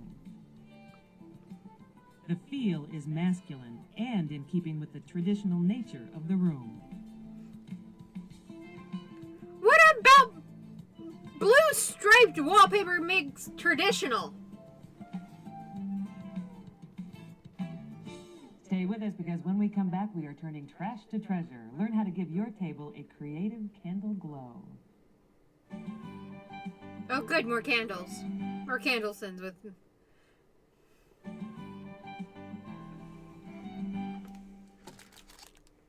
It's time for Trash to Treasure. That's where we show you how to be creative and find new uses for your old stuff. And today we're in Sticks and Stones. It's a Minneapolis furniture and accessory store. One of the owners, Rob Whitleff, is going to show us how to create an instant room divider using an old piece of fence, and he has some great candle ideas for your table. Hey, Rob, nice to see you It's good to see you again. How'd you know I love candles? Well, I think everyone loves candles. I love just candles. love this look. What are we going to do here? What we're doing here today is simply making some candle holders out of things that are really easy to find or that you have. Okay, starting with? Starting with porch pillars. This is either a banister rail or a porch pillar. Either one you can use. Something that has a great shape to it is really fun to use. On this one, what we've simply done is cut it at a point, varied points on each one if you're going to do a grouping. So what we've done here is simply cut this, and now you have two great candlesticks out of one piece. Oh, yeah. On something like this, we've hollowed out the interior a little bit. So this is very simple to use a taper candle in it. Okay. Just put the taper right into it. And this one has no opening. That one has no opening, so by taking a simple votive and setting on the top, you have a great candlestick there. You could also put a little glass votive on the top too. Oh, that would be pretty. Yeah, I like either the way. different levels there. Different levels, you come in different colors. You can also get them in natural if you just want to use new ones. Yeah, and paint them whatever you want to. Absolutely. How about that little Down architecture front. of the light down there? This is actually just a part of a molding right around a doorway. And on this one, simply by bringing the tablescape down, you're going to add a larger pillar and just rest that right on top of it. And now you've got a great varied height grouping of candlesticks. That is a great grouping and very inexpensive. Very inexpensive. It's probably something you can find around your house existing. Yeah, speaking of finding around my house, I have a ton of paint cans. What are we going to do with those? Everyone has cans. What we're going to do is we're going to make great luminaries for either inside your house or outside. But you know what? We can't really get the full effect. I think we need to take the lights down a little I bit agree. here so we can see how pretty this Isn't that really great? is. I love luminaries. Yeah, they're great. And they're something you can use year-round, really. Okay, how do we make that? Well, how we're going to do this one, it's very simple. I'm getting, What okay. we've done is we've Color taken me a intrigued. can, almost any can that you've got. We've got a paint can here. What you simply do is take off the label. We're going to do it on the smaller one here. Okay. So simply pull the label off and get down to that undersiding. Okay. Now in this one it's really shiny, so what you do is simply take a piece of sandpaper and scratch it out. Maybe put it outside for a couple days and let it rust up a little bit. That'll rust it. Okay. Then what we've done here is we've gone ahead and done a simple stencil. On this one we've done stars. We've done a couple different sizes and stenciled it all the way around the can. Okay. Once you're done with that, you're going to fill the can with water. Okay. You place the can with water inside your freezer and let it freeze overnight. What that does is it gives you a solid center to this so that the next day when you take your hammer and your nail and you start to go around and punch in the spaces on your actual stencil, what you've got is a solid side that's not going to dent the can. The can won't collapse in on itself. The can won't collapse in on itself. Okay. You simply take that can then, once you've got all your things going on it, put it inside your sink so the ice can melt and drain out. And by simply putting a candle inside, you have a great luminary. It'd be great to do a grouping of different sizes on your front porch. Sizes, shapes, you could do stars, you could do letters, almost I'm anything not you mad want. at this. And I love Be this good idea. for, The like, little room divider. It's a outside, very simple idea. like for what a we've done porch. here is taken Wouldn't do that an inside, old but yeah. piece of fencing. Now this is something you probably have sitting in your backyard and you don't know what to do with it except for throw it away. By adding a simple foot onto it, which we've done here, it's one cut in a block, and we're putting a couple nails into it. We've stabilized it up. You have a great room divider. Yeah, and you can keep the dogs wherever you want them to and keep it pretty at the same time. Absolutely. And then you can also add on to it, like we've done here, a little basket to go on the front. You could change it out for the seasons, and you can also get these in some great old colors. So some old chipped out paint would be really fun to add to a room. And again, if you wanted to do something with newer fencing, you'd probably do that and do whatever color you wanted to. The exact same Go with thing. your- yeah. Put a little I welcome use sign on my it, whatever you fence wanna as do. a room divider. Wonderful idea. I So love instead it. of dividing the What an easy. outside, Thank you again. it's Thank you so dividing much. the It's good to see you. inside. And I hope you'll stay with us because When we come back, we're going to do a redesign of a living room and foyer.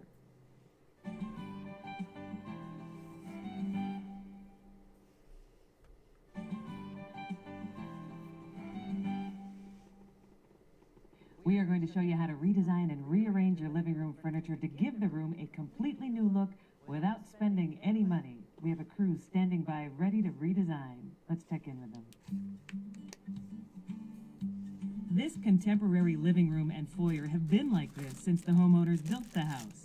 The look is nice, but the homeowners are looking for a fresh look.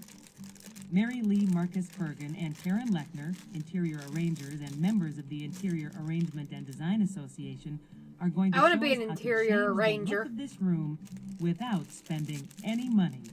In this home, the foyer Way is less stressful than an definitely interior a part designer. of the living room. They're just Foyer rearranging. is a very important room anyway because it introduces the guest to what your home is about. The way the foyer is right now, it's cluttered. It's a small space. It doesn't need a lot of things in it. When you enter a room, it should look beautiful from all angles. As I'm coming down the hall and as we were standing looking through, it looked like a bowling alley. That's what we call the bowling alley effect. It's just one long, narrow line. What is all that What we're shit gonna on their do windowsill? is break that line up so that your eye has a nice trip from the hallway to the living area to the kitchen area. Oh my Everything God, is it's cleared out birds. in order to get a fresh perspective on the room. It's The a lot of. impact It's this a. lovely This cardinal person loves collection is cardinals. lost along the bottom ledge of the large window, so the pieces are removed. The stereo and CDs piled up in this corner detract from the organized elegance of the What's room. that? Out they go with plans to make better use of the space. Our goal for the foyer of this home is to make it feel as if it's a part of this wonderful living space behind us and not a separate small area. Because we have a wall dividing the spaces, we want to make sure that we're not emphasizing that. The current placement of the area rug really does I like that exactly dog, what we don't like, want, angel which thing. is to run us into this That's wall. cute. By simply turning the area rug and paralleling the end of it with the diagonal formed by the step into the room, Yeah, look no how much more shit. inviting we make it. Our eye doesn't stop here. It now comes into the bulk area of the room. The other issue would be the lamp, which is again a very strong vertical. By simply taking the lamp off this table and opening up that view, again we've expanded the space of the foyer and the living room and taken our guest's eye directly to the dynamite view that this home has from its living space. The angle of But the what if you furniture needed plays an that important lamp? role in the look of the room, so the piano Like- is turned to open up the music corner. This china cabinet is brought in from the dining room to give height to this wall. The high Little to the ceilings left, merit taller, to the larger left, pieces of keep furniture, and the going. shelving will be a great place to showcase the cardinal collection. No, I think to the right a little bit more. Next, the couch is placed askew to change the boxed-off effect its previous position had created in the room. The center of the room opens up considerably. This dark rug was taken Now from you the can bash your entryway knees to on it. ground the sofa and give added contrast to the pale color scheme of the room. The glass coffee table and leather chair are brought in and placed closer to the couch to make conversation easier. Keeping in mind the goal to use all of the space, this matching chair is added to enlarge the conversation area, but is placed back slightly next to the piano to keep the center of the room open for traffic flow. Here's a great way of making your pictures come alive. In this picture, we have a woman playing a violin. This is a music corner, so across the piano, we have placed an actual violin in front of the vase of flowers. It is a way of life imitating art. It's great for conversation, and it really makes your vignette. Do you play much more violin? Nah, my designer just To add a decided touch that of it would the look good. unexpected and to Matches the make painting. practical use of the newly opened up music corner, these green chairs replace the old piano bench and add more color to the neutral color scheme of the room. The previously neglected corner becomes a wonderful reading and workspace with the addition of a desk and chair. The result And the is family lovely photo. And Well, we won't useful. mention that. To finish off the foyer, colorful paintings were hung on the wall to make full use of the high ceilings. They also help to continue the flow from the foyer to the living room. and the redesign is complete. In the foyer, the changes that we made include taking away the strong vertical line that confronted you when you walked in the door. We angled a chair in front, again, to reduce that vertical, also to keep a low profile so that we don't obstruct the view through to the windows. And that way, if you're Piano traveling and in the the dark, sofa opposite you'll each trip other on and the break your neck diagonal on that not only short play off step. the diagonal angles that are in the room, but also open this living room up tremendously. Now, as you step from the entry, you really are drawn into the center of this room. The seating area now is a much more circular area rather than the linear setup we had before.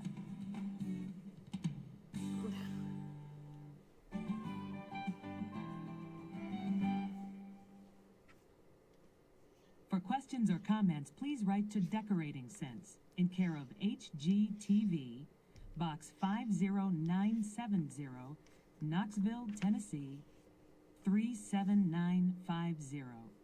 And be sure to include the episode number and your daytime phone number.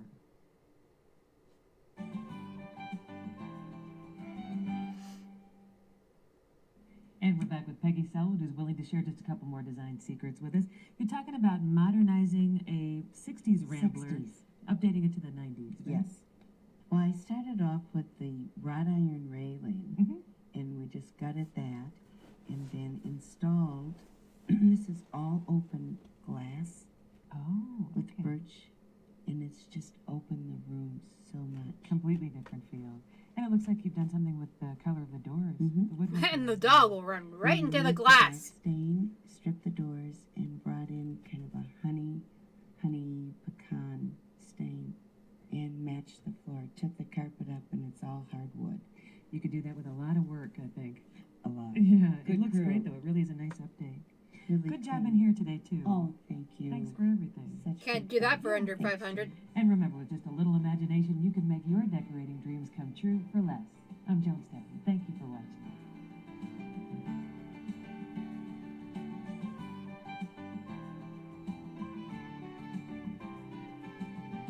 I like the idea with the paint cans. I won't knock that. It's clever. If you've got like a bunch of old paint cans sitting in your basement. Hi, and welcome to Decorating Sense, the show that gives you great decorating ideas for a lot less. I'm Joan Stephan, and today we're going inside the basement of this house to create an imaginative and orderly play space for children, and we'll do it for under $500. We'll show you how to turn an all-white, cluttered playroom like this into an organized and creative space that can grow. Are those with a Beanie child's Babies? imagination. In Trash to Treasure, find out how to make stunning side tables and shelves from antique architectural elements. I didn't And like the way meet a that couple who wobbled. have lovingly restored their 1897 home back to the original ornate style of the Victorian period. And they did it on a budget.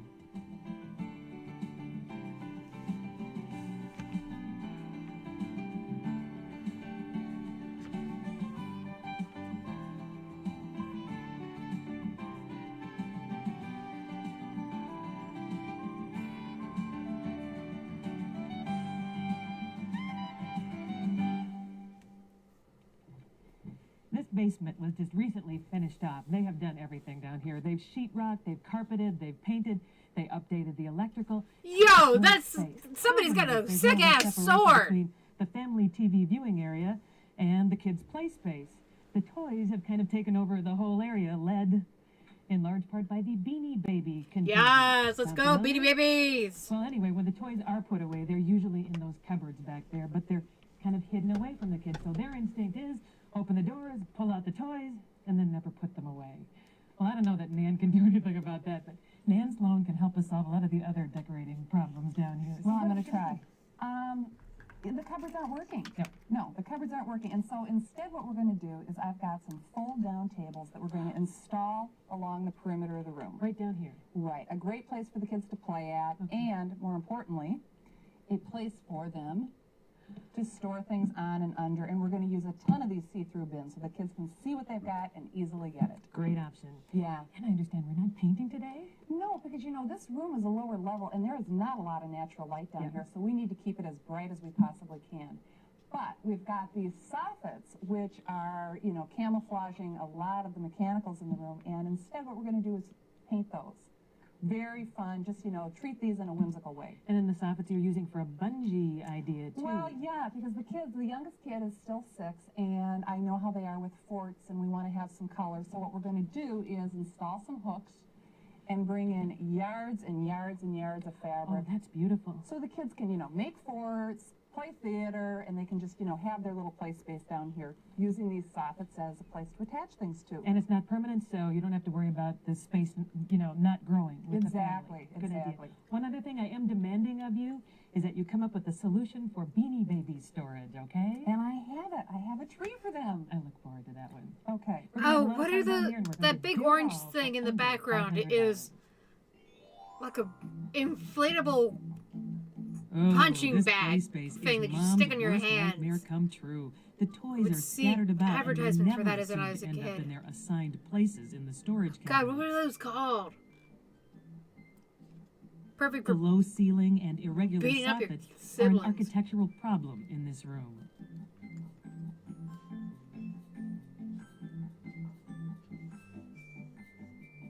Sock 'em So you know boppers, us, thank it's all about you. to change.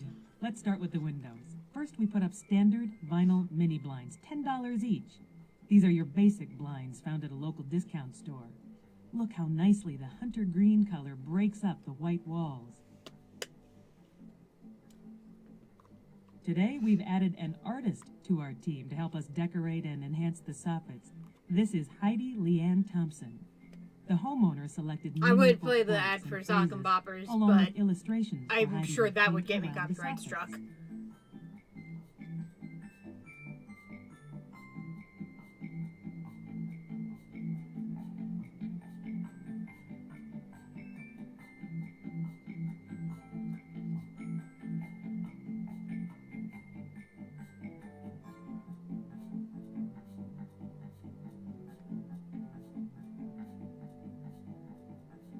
This timeless Go design will instead endure where as the child matures. there We spent $7 is per no foot for the decorative path painting, a and total of leave $125. a trail.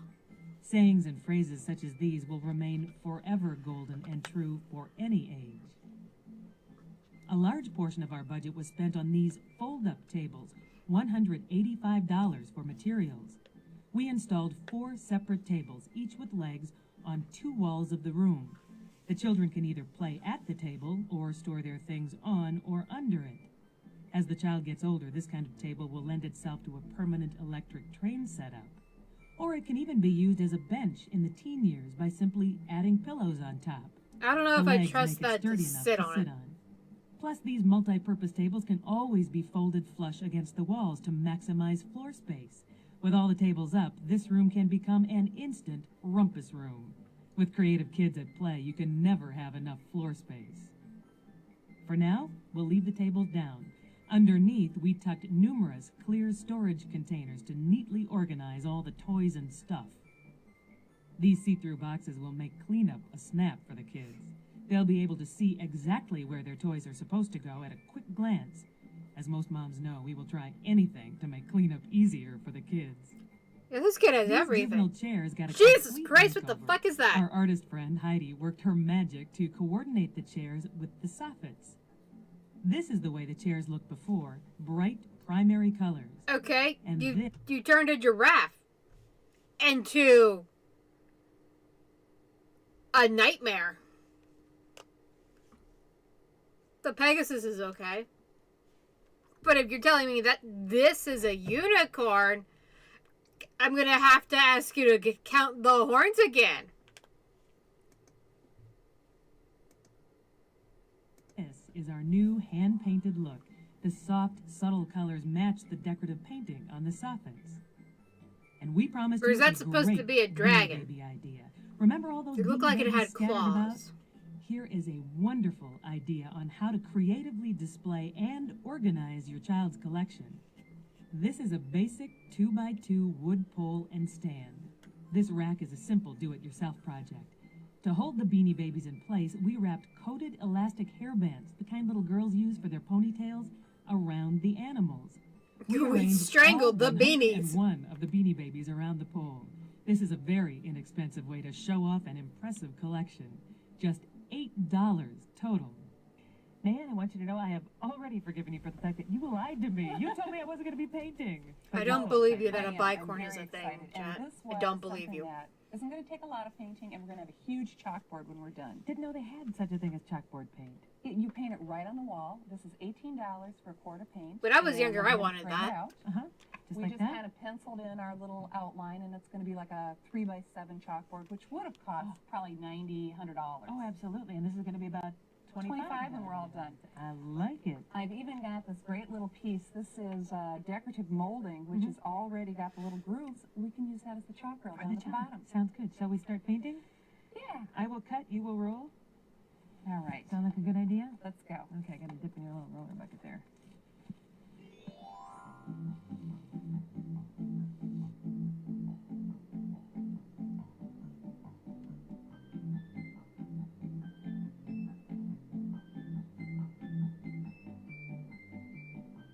When this is completely dry, we'll have created a huge chalkboard for the cost of a quart of chalkboard paint and leftover scrap wood trim.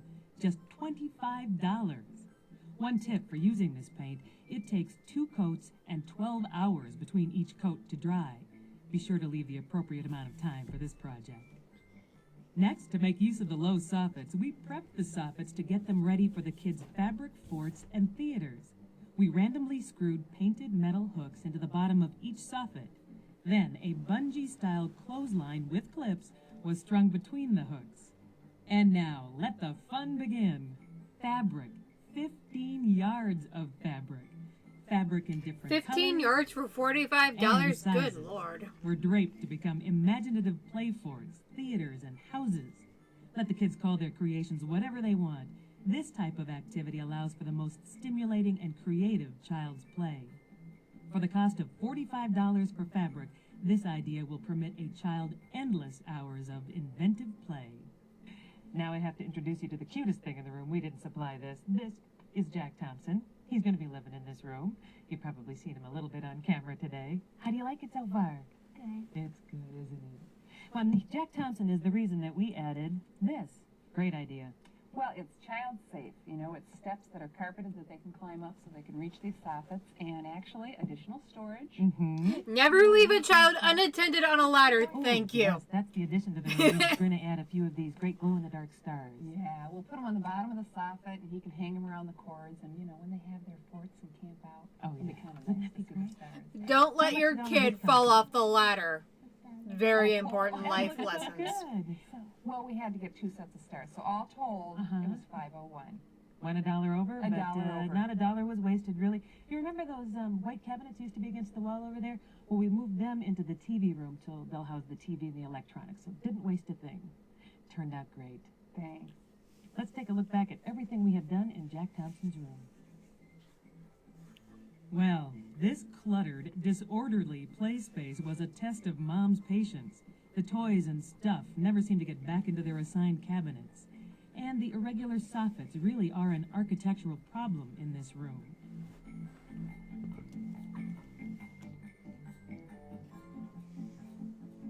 Now the room has order and direction.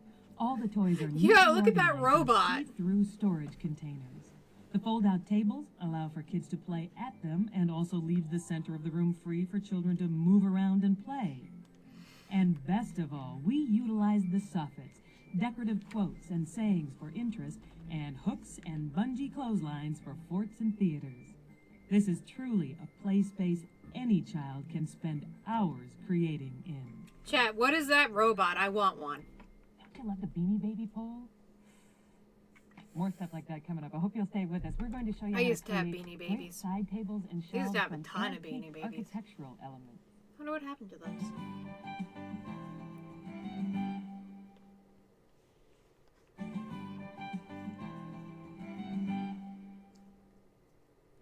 It's time for Trash to Treasure. That's where we show you how to turn your garage sale finds into wonderful furniture and accessories for your home.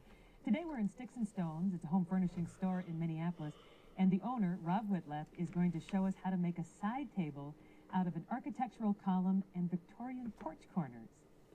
Hi, Rob. Hi. Nice to see you It's again. nice to see you again. You're going to have me build a table, huh? We are going to have you build a table. We've actually got a done one here. I love this. Isn't it a great piece? Mm-hmm. It's simply a stock round top from a lumber yard, a great old porch column, Okay. and then simple gingerbread or porch corners. I'm so glad that you found a use for those because you see them and they're so cute, but you don't know what to do with them. You do. You know, you can find them at a flea market or at a salvage yard. You can find a lot of them, you know, a variety of sizes and colors and shapes. Don't even have to match. They don't even have to match. You know, that kind of makes it more interesting, actually. Adds some character to the piece. Well, how do we make this cute table? Well, it's very simple. What we're going to start with is a great old column. So we've got this great old porch column here. And by simply taking this porch column, we're going to add in the moldings, the corner pieces, and we're going to put 4 of them, 1 on each side, basically. We're going to drill them in on the top and on the bottom, and by doing that, we've basically got our stable base for the piece. That's always a good idea. Absolutely. Then what we need to do is decide what height we want this piece to be. Is it going to be an entryway table or a cocktail table? It could be a pedestal even. So what we're going to do then is basically crop the piece at whatever height we want it to be. So say you want to cut it here. You could do it at any really distance you want. Oh, that's great. I love this. It could be a really tall table, too. Or It could be a very tall table. Pedestal. Yeah. Then what we're going to do is add then that stock top onto the piece, whether you want it 24 or 36-inch round, whatever. By simply putting a nail or a screw right into the middle and anchoring it on there, you've pretty much finished up your table. Great, and that's really inexpensive. It's very inexpensive. And they're really, you know, there's only one cut in here that you're doing is basically cutting the column once.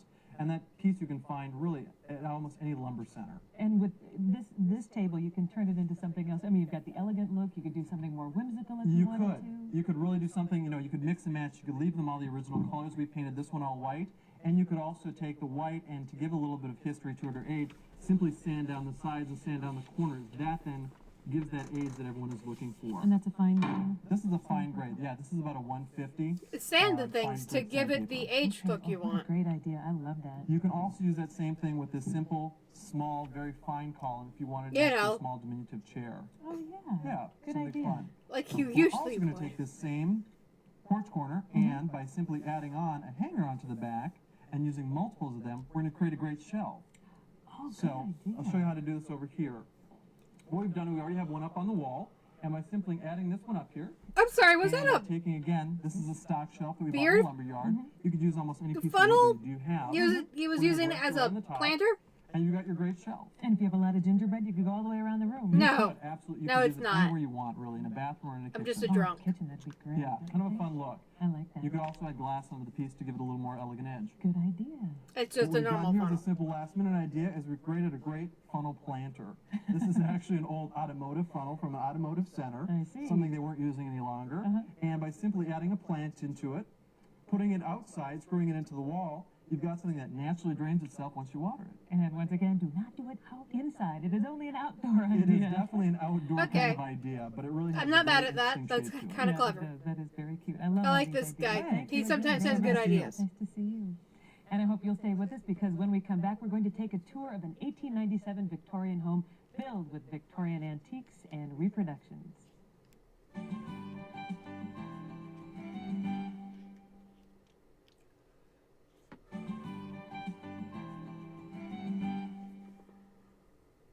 The couple you're about to meet have decorated their home in a completely Victorian style. Possessing a deep appreciation for the history of their house, they have carefully chosen almost every piece in their kitchen and living room to reflect that period. And each piece has been patiently discovered over the years at flea markets and estate sales.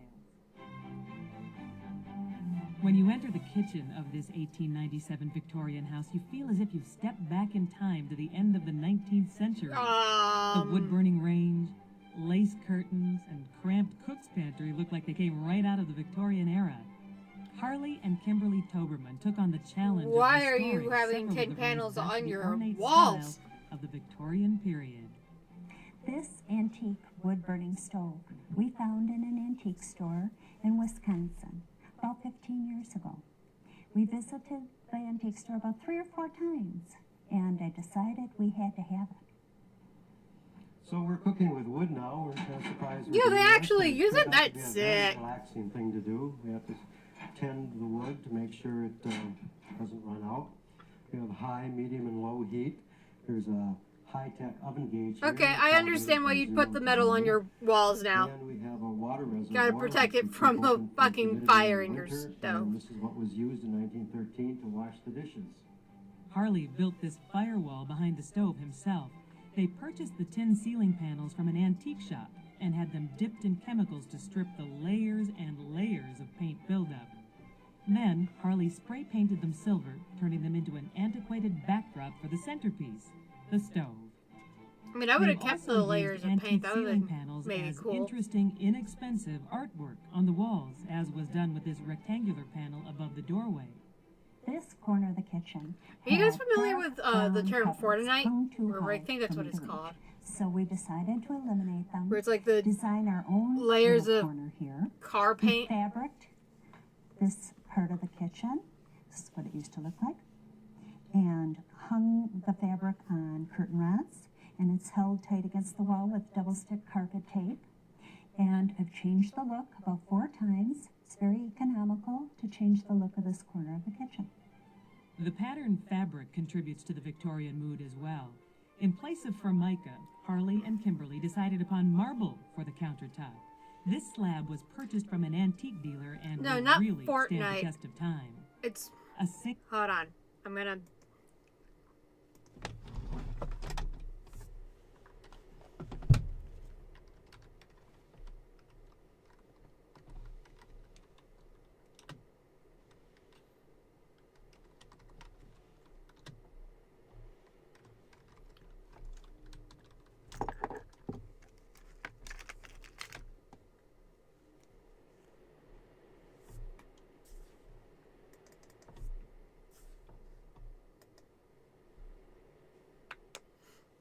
Fordite is what it's called.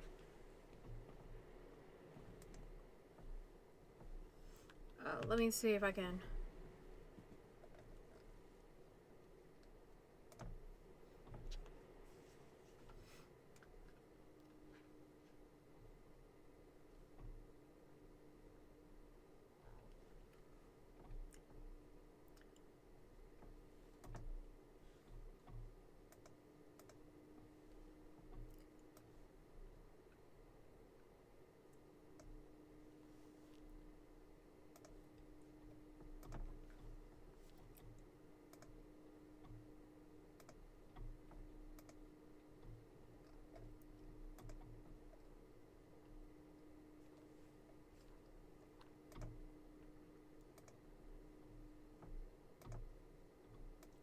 So this is Fordite.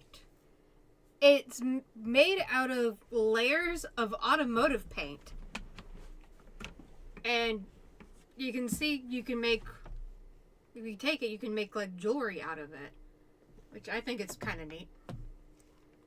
That's what my mind immediately went to when I heard layers of paint. Because I'm weird like that.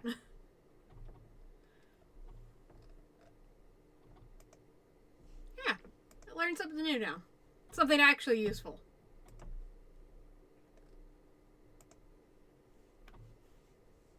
Single Victorian gas light fixture was converted to electric to illuminate the sink area. The romance and antiquated look of old postcards gives this wall just the right mood. The charm of this period home is really evident in the living room, where Harley and Kimberly have taken great care to keep it as purely Victorian as possible. Ornate furniture and richly patterned wallpaper and fabrics characterize this time period. The medallion-backed settee and love seat are Victorian reproductions, less expensive than originals, and the exact thing you would have expected to see from the turn of the century with the carved dark wood and damask upholstery. Eastern influence was strong during the Victorian I like period. the furniture. I maybe not go so hard with this the Persian rug wallpaper. was purchased used from an estate sale for only $300. Kimberly calls this chair grouping the Sisters.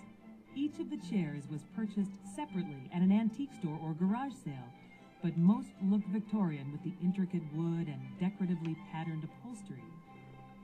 This Victorian love seat was the first piece of furniture we ever bought. We owned this way Dog. before we had a Victorian house to put it in, and it got us started at collecting Victorian. And we really like antiquing, and we find that we can find unique, one-of-a-kind pieces. She's a in the antique vampire. shop. And Victorian furniture. You can't seems to convince me double she's in not. value, whereas She's a contemporary vampire. Furniture seems to lose its value. Look at how she's looking It's at very him. economical, and it never goes out of style. You're like, you better not fuck this up.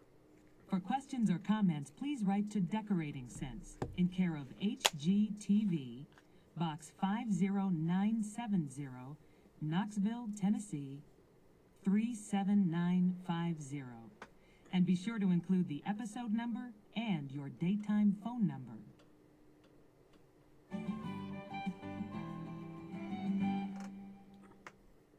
And we're back with designer Nan Sloan, and we just couldn't let you go away without seeing a couple more of the examples of our decorative artist's work. She is fabulous, don't you think? Oh, beyond fabulous. And I think what's so really nice about this is the way it frames the windows. And it's not that difficult, I don't think. I mean, maybe on a good day, you or I might be able to duplicate something like this with some hand painting and rubber stamps. We might be fooling ourselves right now. Well, she's incredible. I know I couldn't do this. Isn't it This is wonderful, yeah, and I love Yeah, how it's this kinda frames pretty. the bed. And, you know, imagine just kind of sleeping under the wisteria at night. I'd have It's to get just- my artistic friend to help me with that. Yeah, but isn't it? Are those hats hanging off the wall? And this, I would continually try to put stuff away on that shelf if I had that in my kitchen. It looks so real. Well, and it's that dead wall space, and she just kind of created the pantry and continued it around the corner. I think it's just great. It is amazing. I don't know if you can read the That's book or not, nifty. but it looks The incredibly real. effect only works And this from the is one not angle, easy but to yeah. get that without an art degree, I don't think. No, this is definitely her talent, her imagination, her creativity. I mean, it just, the detail is phenomenal. And speaking of creative, what a great job you did today. Oh, thank I want to come play in Jack Thompson's room. I know, it is kind of fun. Thanks again. Yeah. And remember, with just a little imagination, you can make your decorating dreams come true for less. I'm Joan Steffen. Thank you for watching. Thank you, Joan.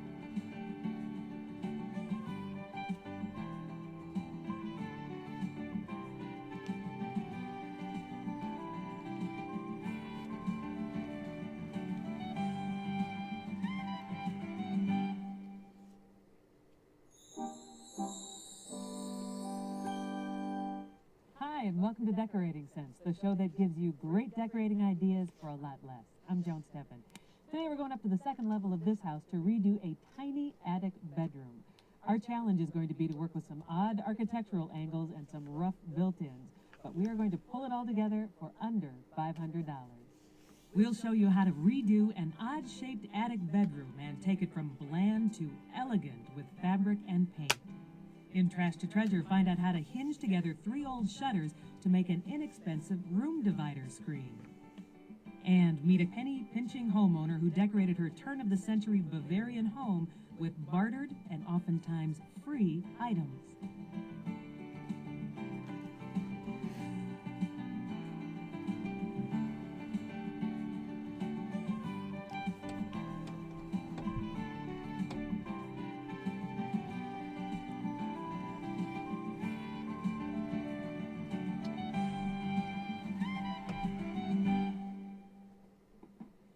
This attic bedroom was originally finished off to add additional living space to this very small house. Believe it or not, this used to serve as a family apartment for the many adult children who lived here, which explains the built-in table.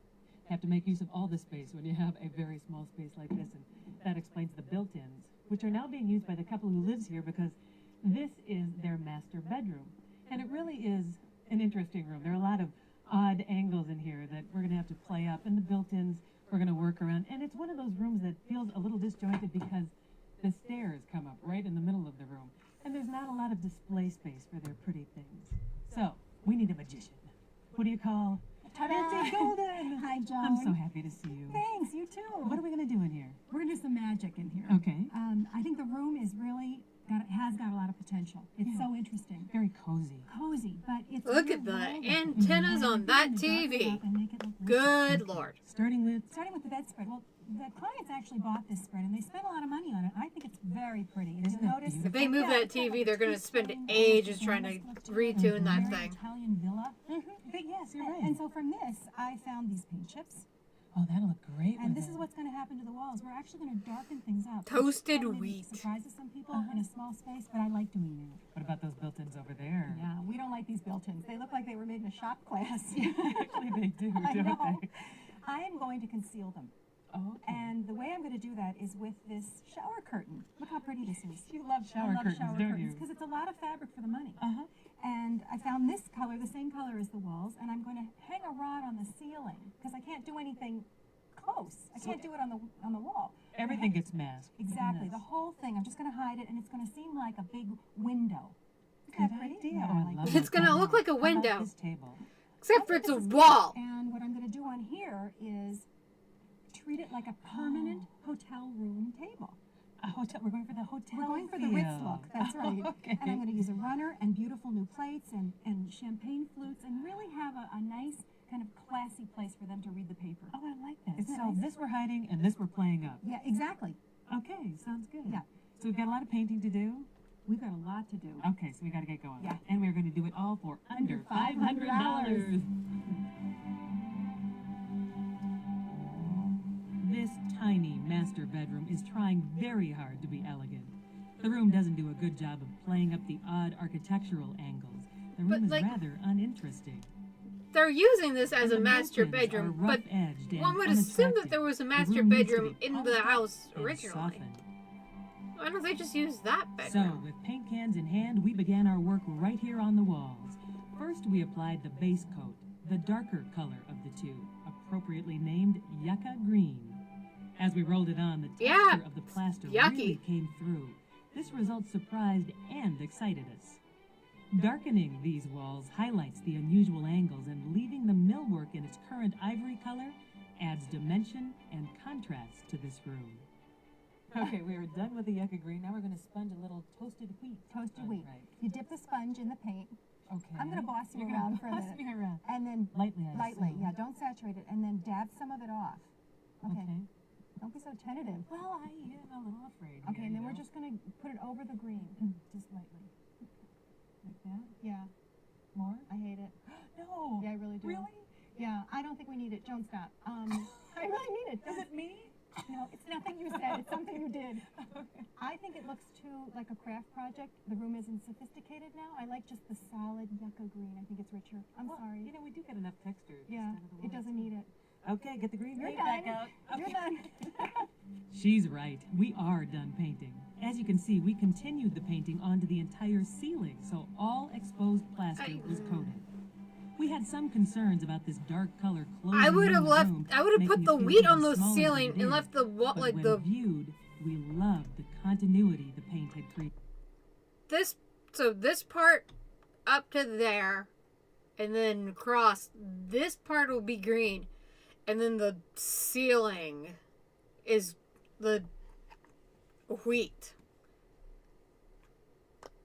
and then you have the white trim. Instead of having it look like you woke up inside of an olive. There are no broken lines now. We've erased the odd and jutting angles. And speaking of angles, our next step was to change the angle of the bed. We reversed the bed by flipping it onto the taller wall. Now, when you enter the room from the stairs, the first thing you'll see is a full view of the beautifully dressed bed. We'll get back to the bed, but first, let's tackle the biggest eyesore in this room, the uninspiring built-ins. Our mission here is to simply You can still conceal see them! We screwed this designer drapery rod to the angled ceiling, and then attached 2 fabric shower curtains with plastic rings to the rod to create a window. Jesus Christ. Store-bought shower curtains are a nice alternative if you don't sew. You get a lot of fabric for less. This curtain not only gives us a softer look, it pulls like drapes and completely hides all the unsightly clothing. Well, we've solved one problem and created another. Because the shower curtain is attached to the ceiling, we've constructed a large gap if viewed from the side. So this refurbished bookcase found at an antique store was moved into place to fill in the gap, and better yet, it gives us a place to display the homeowner's treasures. It still doesn't This is cover how the we gap. found the bookcase. Well, it was very green. To give it a facelift, all we did was give it a coat of paint, some stained molding, fringe trim, and bun feet. Now, photos, books, and mementos give this room some Get rid of the much-needed French and it's fine. personality. And I think we could both agree that this needs a little personality. It's ugly. Yes, it is ugly, although the added green paint splotches really add some texture. I like that. We're going to get rid of this whole idea. We're going to turn this into a vanity table, like a little boudoir. So, I am going to take out this closet. Stronger than you look, aren't you? Right. And I'm going to eliminate the carpentry by putting a skirt on top made out of the shower curtain. I like this idea. If you don't like it, just hide it. And then we're going to use a scrap from the window, because I had to hem that, and that's going to be a top skirt. Pretty. And then, as they say, the piece de resistance is a tile top.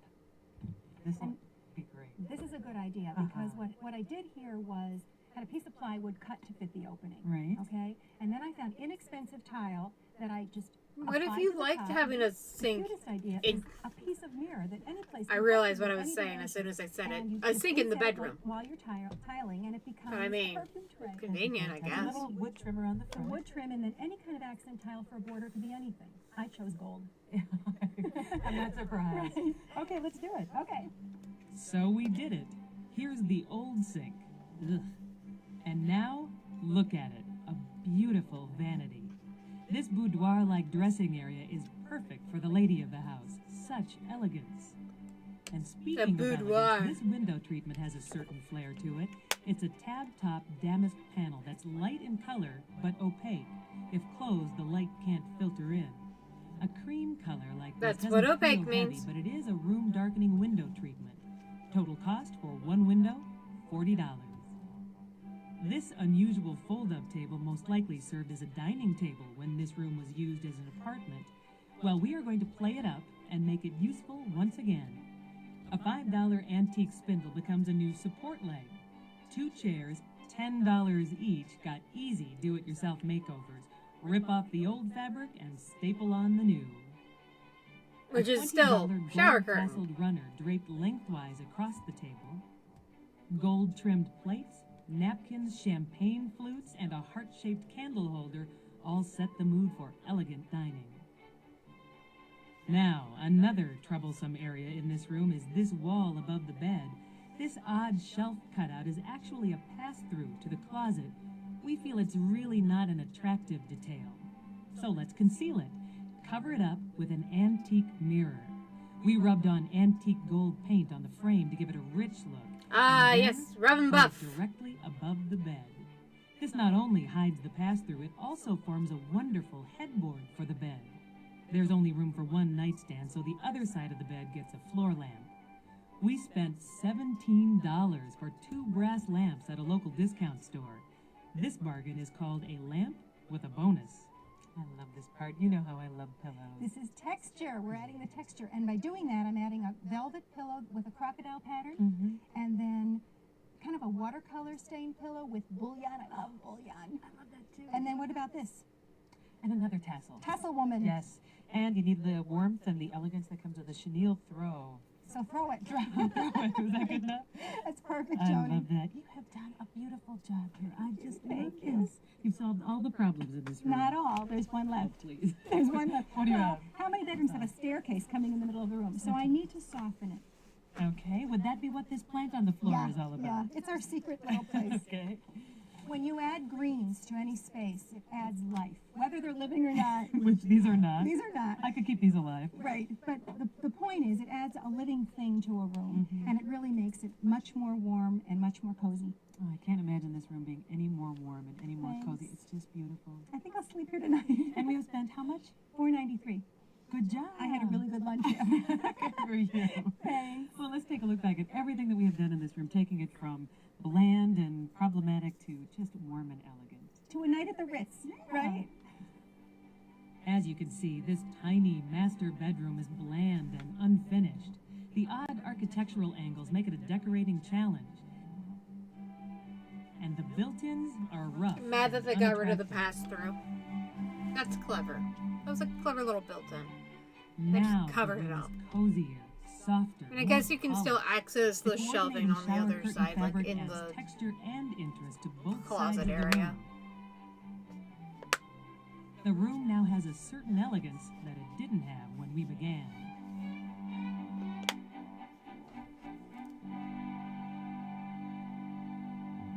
hope you'll stay with us because when we return, we are turning trash to treasure. We'll show you how an old rake can become a wonderful wall rack for keys, scarves, hats, you name it.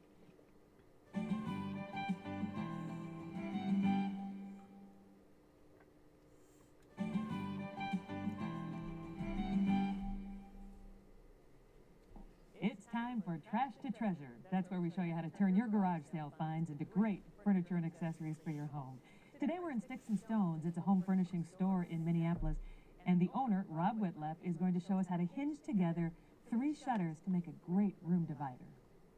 Hi, Rob. Hi. Great to see you It's again. great to see you. And this is a great idea for me because I love screens. I love screens too. I think most people really do like screens. Yeah. The problem is the store-bought kind are really expensive. That's why I don't have one in my house. Yeah, so this is a great idea for me.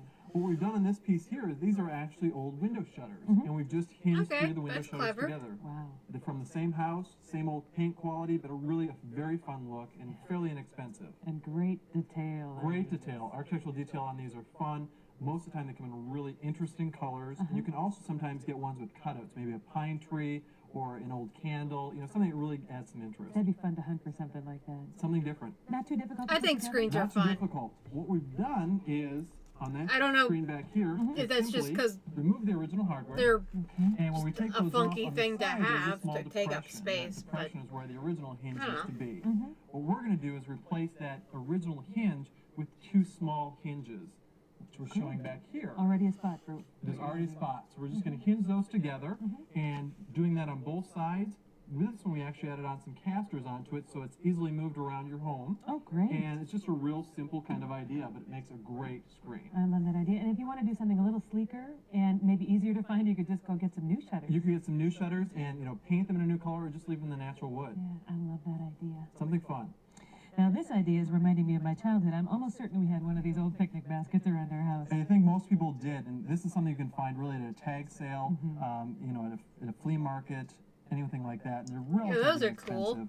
But what we've done with this idea is just stacked 3 different ones together and made it into a great little side table. Yeah, that would be great. And if you want to go on a picnic? If you want to go on a picnic, you can definitely use them. And we always suggest, if it's got a purpose originally, use it for that too. Sure. Adding just your old simple china, a great old tablecloth. You can really make a great special picnic for 2 For that out of impromptu. something. Yeah, out of something that you have. And, or if you're you can using just it as keep an end stored table, there all just the time. keep Good it ideas. as an end table Well, I and use it understand for you haven't been storage. doing a whole lot of raking at your house. You've been hanging your rakes on the wall. I have been hanging my rakes on the wall. And these old rakes, like we've got here, this is actually an old farm rake from a farm sale. And, it's not very practical to use any longer, but it makes a great rack, like a peg rack for a back area. Oh, sure. Hang your hats on it, put a coat onto it.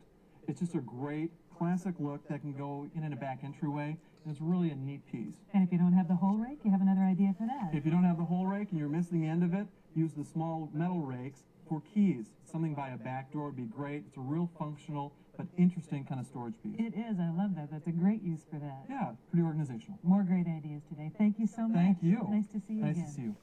And I hope you'll stay with us 9 because out when of we 10. come back, we are going to introduce you to a budget-conscious homeowner who has decorated her turn-of-the-century Bavarian home using bartered items, even free items. Yo, look at that stained glass.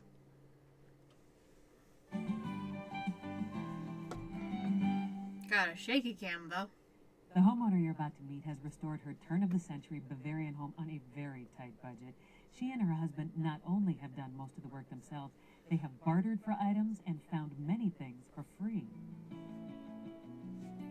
This elegant entryway offers visitors a stunning first impression. How do you barter for that stained It may come glass? as a surprise then Tell to me. hear that this room, as well as most of the rest of the house, was done with a budget-conscious mind and a whole lot of elbow grease. Diane Thompson and her husband took this house on as a challenge to renovate into what you see here. Welcome to our luxury Bavarian mini mansion, which was how this big old house was listed when my husband and I bought it.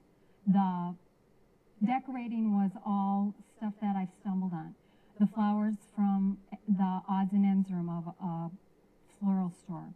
The designers will tweak them to your specifications. So a nice way, not expensive.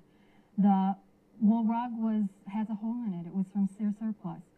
And when you get pieces in a home, the boo-boos go away. And so I have never overlooked something that I've liked because it was damaged or scratched. Diane's eye for hidden treasures is impeccable. These lush tapestries are a wonderful complement to the stately foyer. Who would believe they literally cost pennies, only 25 cents each to be exact, found at a garage sale. This house is standing proof that it's possible to have expensive tastes for budget prices. If you Here's live in a great rich story. neighborhood. This one-of-a-kind chandelier was trash on the curbside until her husband snatched it up and brought it home.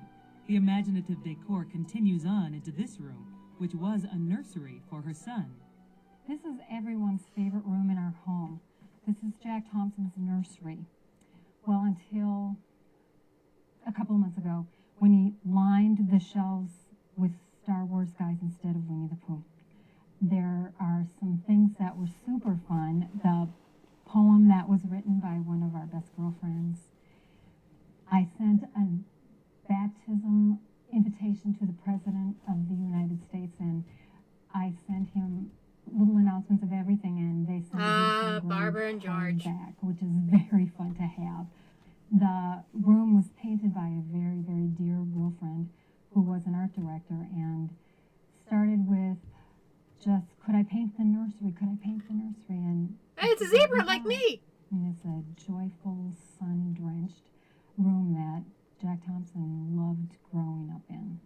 One of the few things to cost any money in this room was this hand-upholstered pastel footstool.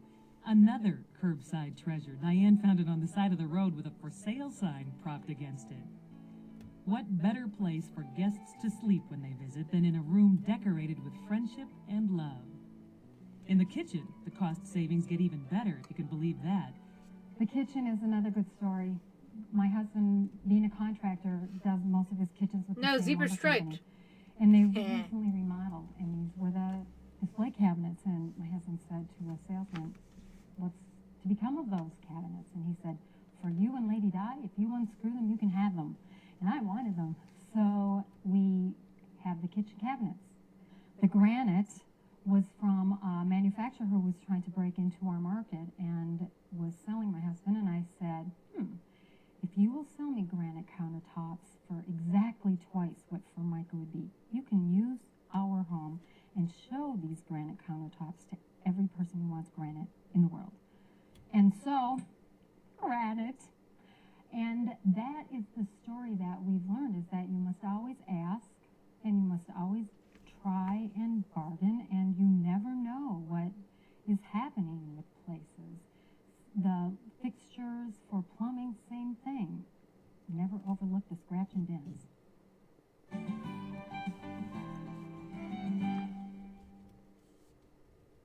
For questions or comments, please write to Decorating Sense in care of HGTV, Box 50970, Knoxville, Tennessee 37950. And be sure to include the episode number and your daytime phone number.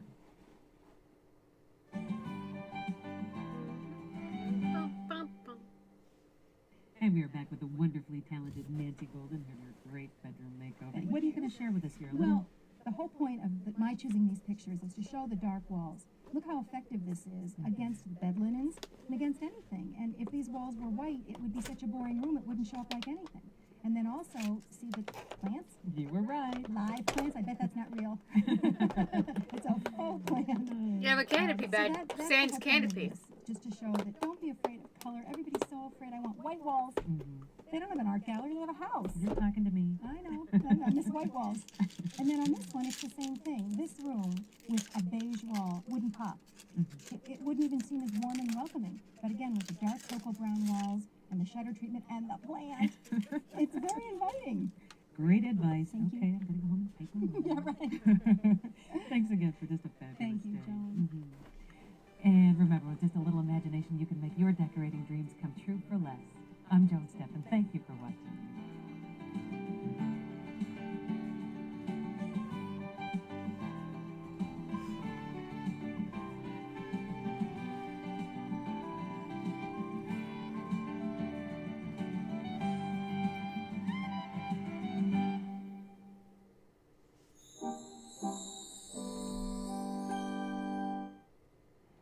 and welcome to Decorating Sense, the show that gives you great decorating ideas for a lot less. I'm Joan Steffen, and today we're going inside this house to give you some great ideas on how to fix up the forgotten room, or at least the room you'd like to forget, the laundry room. We're going to take some risks today as we create an off-the-wall laundry room for under $500. That's right, this boring laundry room will get a color burst. Oh my God! We'll show you how to redo it so that washing clothes isn't drudge work anymore. In Trash to Treasure, Stripes. find out how to turn an old So many filler stripes. column into a wonderful lamp. And meet a homeowner who has filled her Northwood-style home with furniture and accessories that she and her husband have handcrafted.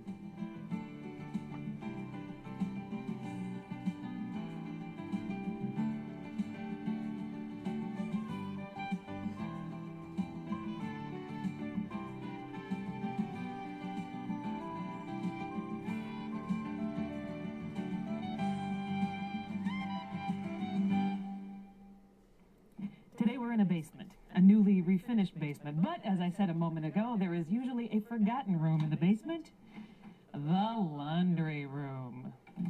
And the sad thing about this is that this is where you spend just a lot of your time doing those endless loads of laundry. Now, I am not saying that we're going to take the drudgery completely out of that task, but it is going to be a lot more pleasant to spend time in this room when Nancy Golden gets done with it. What are you going to do in here? Hi. Nice to see you. This is a laundry room only because there's a washer and dryer. There's nothing else in here. There's no place to hang your clothes when they're drying. There's no place to iron. There's no storage. There's nothing. Just like my laundry room. So we're going to have some fun in here. Okay. First of all, the homeowner has 2 little kids and is an artist. Ooh. So we're going to give them storage space for their art projects and a counter to work on. Plus, you can go a little crazy Well, in here. this is the room to do it because laundry rooms, no one ever sees them but you, so you can do whatever you want. And we're going to do that with Ella. Those Look are at these. great. Aren't they gorgeous? It's going to be a little wild in Yeah, here. this is going to be wild, but you can do wild in a laundry. We're going to do the cabinets. I'd rather coming you out in all not. These fun, funky colors. I'd rather you not. Over here to hide all the guts of the house. Okay. And we're going to do bifold striped in fun colors and hanging some accessories on them and really make this a functional, fun laundry. For under $500. Let's do it. Okay. I wonder what kind of nightmare it was to this film in laundry there room is because your it's so typical echoey. laundry room. We call it the forgotten room.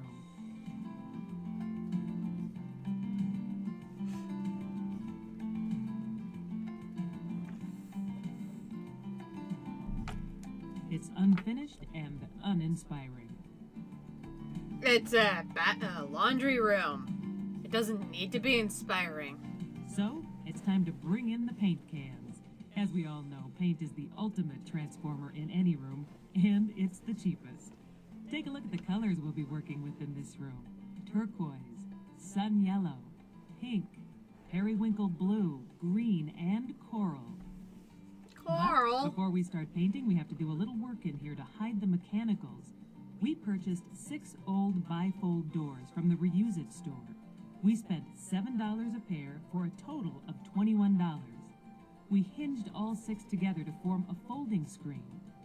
These painted bifolds not only conceal the pipes and furnace, these doors also make this area easily accessible for repairs. With the doors in place, we are ready to begin our painting. Our first project is vertical striping on all the concrete walls. We'll stripe the walls a wide green and white stripe, mimicking the bifolds. We measured and marked off the exact width of the doors, 15 inches around the room. Now we're ready for striping. But if you move them.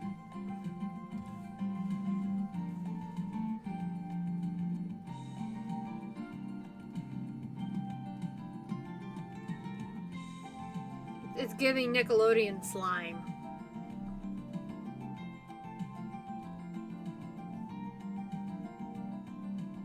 I'd like to take this moment to apologize to you for my green stripes, but the whole thing turned out really well. But I've got a few problems in mind we can cover up with black paint, You're right? a little shaky. Yeah, well, that was the point of this. We did not tape this off. We wanted this to be an easy, quick job. And in order to do that, we have to fudge on the sides. So I've got some black paint here. Okay. And I'm going to be adding just kind of an artsy line. However it tends to wiggle and jiggle, that's what's going to happen. That is so artsy. Well, don't you think so? For an artsy laundry room, you should have an artsy line. And I have some black paint, and I have a brush, so I get to help you with No, this? you don't. Okay. Well, I'll start over here.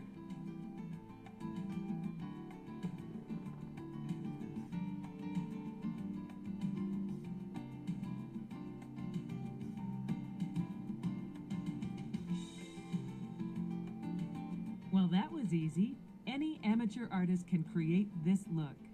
Next up, cabinets. They can. You can see we've already been They busy shouldn't. painting them in our rainbow of colors. This is how we bought the cabinets. They are unfinished, 36-inch wide wood kitchen cabinets, bought at a discount home improvement center for $86 each. To jazz up these stock cabinets, we hand-painted wood knob pulls, $1 each. Here's a great painting tip. An empty egg crate makes this job a snap. Simply push the knob and long screw through the egg crate and paint. This keeps each knob raised and separated. Now back to the cabinet bases. On top of the two, we dropped a pre-fabbed Formica neat counter. little hint. This faux granite top serves as a great table to fold clothes or create art projects. To finish off the edge, we ironed on a Formica end cap. This process couldn't be easier. Cost for the counter, $78.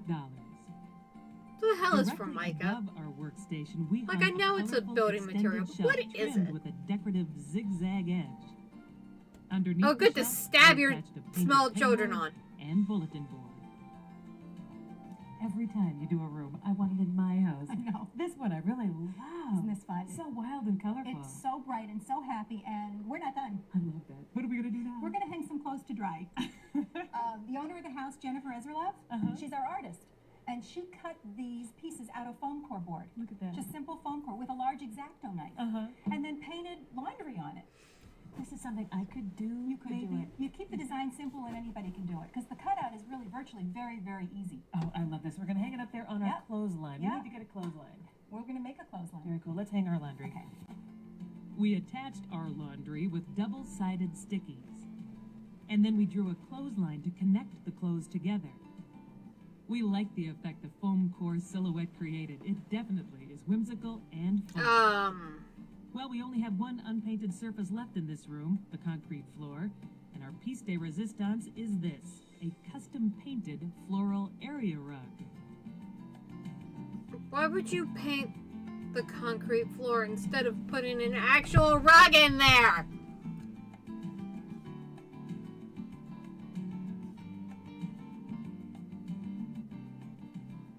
Don't you just love this? No! Oh, this is too delicious. Can I say it? This is just yummy. I love this. I know, it's really cute. It turned out darling. What an artist. Are you surprised at how well it turned out? Yeah, I am. What was your inspiration Oh for my this? god. This is a pattern I've done before, but sometimes when I'm in like design block, I'll look at greeting cards or calendars or even china plates. Well, that's a good idea. Yeah, there's a lot of ideas to steal from in this world. You don't have to be the original. Stolen from them all. Right. Now, do we have to do anything to protect this? Yeah, I would advise putting a coat or two of polyurethane. Wait till it's good and dried, wait a day, and then I'd put the coat on, if you want to keep it. So I'm going to be under here for a couple of days, Yeah. is what we're saying. Yeah, what do you want for dinner? Well, how about if we finish up? You put some accessories on around this Okay, room, you got it. And these very important accessories are over-the-door items. An over-door ironing board, an over-door drying rack, an over-door clothes hamper, all hung on the bifold doors with hooks. That must be a really strong bifold if it's hanging up I think all you've that actually done it. shit. You've taken the drudgery out. I want to do laundry now. I actually want you to do my laundry now. I'll do it if I can do it in this place. It is fabulous. It's I cute. love it. It's a happy room. It's a happy laundry room, and it's a functional laundry room, and you can do anything you want to do in this room. And we have one more surprise. Yeah. We have a couple of sayings The up there. I signs. love that. Jennifer made those. Keep whites white and colors bright. And wash, fluff it, and fold. Just a little reminder in case you Words to forget. live by. Yes, they are. This is just fabulous. And Thanks, she did Jen. all of this for $467. We have money left over Yeah. for laundry Mhm. detergent. Mhm. Simply amazing. Should we take a Thanks, look Jen. back at everything that we've done in here? Taking it from raw, unfinished to bright, bold, and wonderful. Thanks. Yes, this is your basic laundry room, unfinished and raw.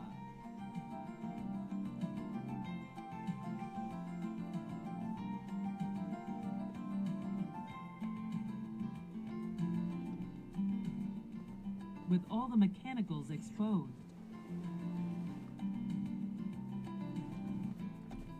Now Well, it's a color burst exploding with the colors of the rainbow.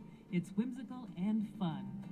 Except for you can still see where they left those, like, utility sink and everything just normal. Is that a whole ass fridge in their basement? This laundry room will take the drudge out of drudgery. Okay. I'm not gonna question that. But if I ever tell somebody, I think I'm gonna paint a rug on my concrete floor, you can have me It's committed. time now for Trash to Treasure. That's where we show you how to take your garage sale finds and turn them into great furniture and accessories for your home.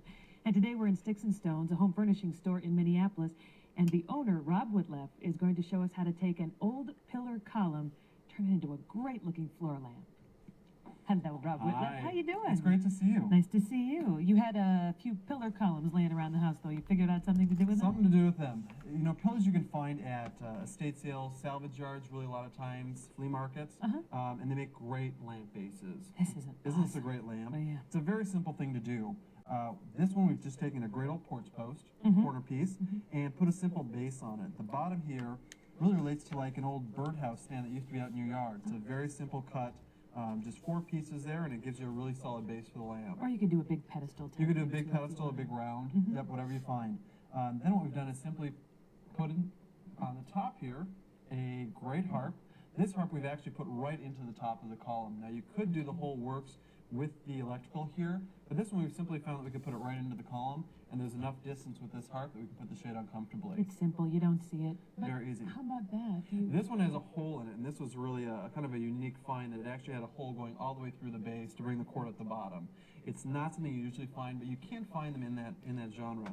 What you want to do, if you can't find that, is simply drill down through the top of the column, a little bit out of the side, and then take the cord and run it right down the backhand side of the lamp. Oh, that wouldn't be a problem. Yep, simply tack it onto there, maybe with some small brads around the wire itself. And it's simply just a real easy kind of construction thing, and no one's going to see the cord. Yeah. And then decide how you want it painted. Decide how you want it painted. You can find these in a number of different colors.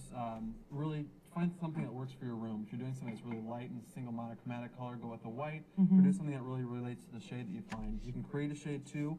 This is a great shade. That's a great Yeah, that's been decoupaged. It's a really fantastic look. It is awesome. And you can do it in a little smaller. That's been You can decoupaged? also do it in a much That's smaller. insane. You know, this is actually like a pillar from actually the front of a porch. And again, done in the white, but we've matched it with a great green decoupage shade, and it really comes out to be a phenomenal lamp. Yeah, that's a great look. Yeah, it's a great I like look. that a lot. Speaking of great and plentiful, you can see a lot of old chairs. It's that late 1960s, early 1970s French provincial chair. I have a before picture here of what this used to look like. You see those You see them all over. They were done most of the time in a velvet, and they were done in a very generic brown wood color veneer. What we've simply done on this one is updated with some fresh paint and some fresh colors.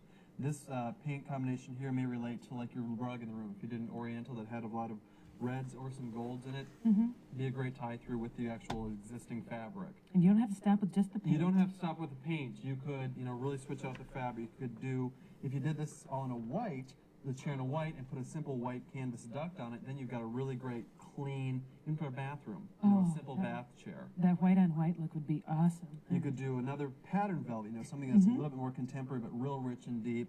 You could also use something like a tapestry. You know, any of these pieces really relate to the chair, and you can really change it out to be what you want to have. You could do anything. You could. You can also look for these chairs. A lot of times, this one, the caning is all good around the arms here, but if the caning isn't so great, you know what, just pull the caning off. Just take it right out, and no one's going to know the difference that it even existed. You're right. I never thought about that. You don't really need that there. It'll give it a little bit more of a contemporary look. Yep. Great idea. And then if you need a shelf to go over your chair. If you need a shelf to go over your chair, we simply created a very easy shelf out of an old window, and then some simple fretwork or old Victorian bracket pieces. That gingerbread adds a Gingerbread lot. used to be out on the front of a porch. What we've done in this is a great window, kind of a mission style in look. It's got the cross pieces here, and it has an original old pull on it. So we've left that on there, simply added the corner brackets here onto the sides, and finished it off with a simple piece of wood that we stained a little bit darker so it works with the piece. Now you could paint this all monochromatically if you wanted to. Oh, that's an idea. I hadn't thought about that. And how about the knob? Isn't the knob great? Yeah, I think that is cool. You know, it's an original feature to it, and I love this. I think you could hang a hat off, you could hang a coat, you could put multiple knobs of these. You know, if you can find more of these, or even mismatched, just put them on here, and it becomes a great kind of hanging rack. I think that mismatched look would be The very mismatch was cool. kind of fun because you're mixing a bunch of different elements, anyways. Great ideas. Something to Thanks. sit in, something to read by, something to set stuff You know, on. you just need a Get wall and you got a room. Yeah. Great. Thank you very much. Thank you. And I hope you'll stay with us because when we come back, we're going to introduce you to a homeowner who has turned her home into kind of a Northwoods cottage using handmade accessories.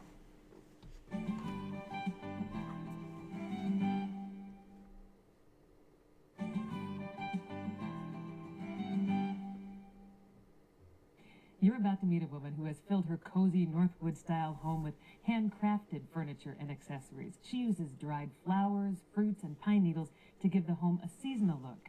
And the best part, as always, she does it on a budget. The charm from the outside of this cozy little home is only a preview for what you'll find on the inside. The homeowners, Vicki and Craig Anderson, have given personality and warmth to every room in this creative little home, which they have lived in for over 20 years. Aww. Welcome to our Northwoods Country Cottage. Why don't you come on in? My husband and I have lived in our home for 25 years. Don't you know? We've worked hard to create a home that is very cozy and welcoming for friends and family. Most of the things that you see in our home, we have either made ourselves. My husband builds reproduction furniture. He refurbishes furniture. We've got some Aww, family I love pieces. her. We try to find bargains as much as possible and put things together ourselves. This is a cupboard where the bottom piece was in our basement. It was painted black and full of paint. And he discovered it one day and brought it up and stripped it. Then we were at an antique shop and found the top on sale one day. And we decided that we would place it on top, and it became what we call a marriage of two pieces of furniture. To Furniture. accessorize, Vicky's husband carves knickknacks from wood. This self-portrait is his spitting image with the red beard and ruddy cheeks. Photographs aren't the only option in this house. This wood carving is of a favorite uncle who loves to ice fish. He's a retired milkman, so if you look closely, you'll see he's even sitting on a milk crate. Every country cottage needs a hearth like this one to keep it warm. They installed this wood-burning stove in place of a fireplace. This apple garland is a simple, inexpensive touch. She made it by slicing an apple and stringing the pieces together to dry. Vicki believes every home needs a rocking chair, or several.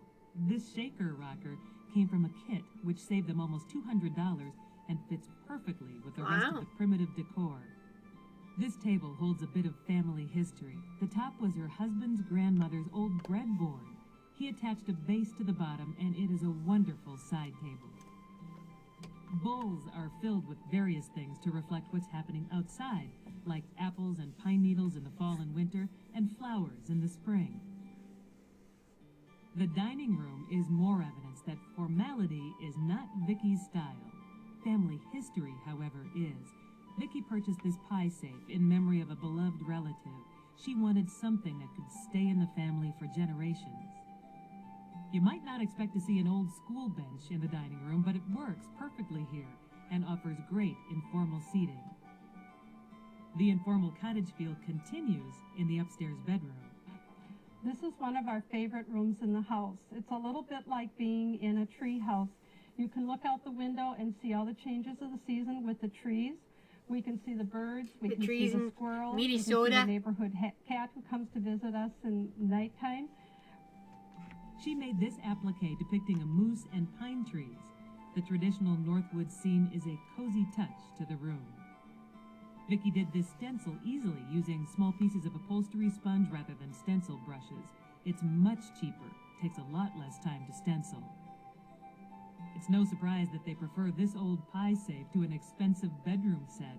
She found it at an antique store and had her husband lay a scrap of wood on top to turn it into a nightstand. Even the lamp is designed with versatility in mind. Vicki made it out of an old canning jar. The pine needles can be exchanged for colorful old buttons when she wants a different look. We have added a table upstairs, which is very unusual. We find that we eat almost all of our meals up here. It's very warm and cozy in the winter and very open and airy up here in the summertime. My husband enjoys doing the shaker furniture, and we've kind of made a shaker theme up here. The Shakers say that if you have a table, a bed, and a very comfortable chair, you have a perfect retiring room. So you can see this is our perfect room to spend all of our time.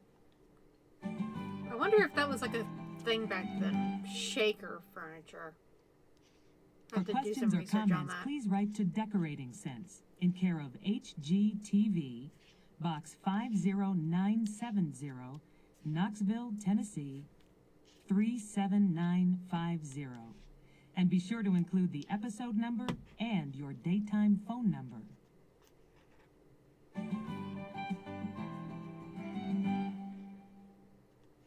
We are back with the designer of Cartoon Laundry Rooms, Nancy Golden. She's going to share just a couple more tips about what else but color. Color. What I love about this picture, and this is why I want people to I understand. think this that is you the can same use lady it who in decided serious to things, too. do We did the laundry and had a great time doing wonderful that. But this is a choices family room from with permanent tile, the previous and seasons of permanent masonry, hanging and they pictures used color like crazy in here. They painted in front of a teal green and window. orchid and yellow and lime green, and all of it works because they had the guts to do it. Yeah, it was like a serious application of whimsical color, though. Absolutely. Yeah. Yeah. I mean, but you can use color wherever you want. You don't have to be afraid of it. Okay. If you hate it, you paint over it. Good point. Thank you very much You're for welcome, a fun Joan. day. It was What a fun day. And remember, with a little imagination, you can make your decorating dreams come true for less. I'm Joan Steffen. Thank you for watching.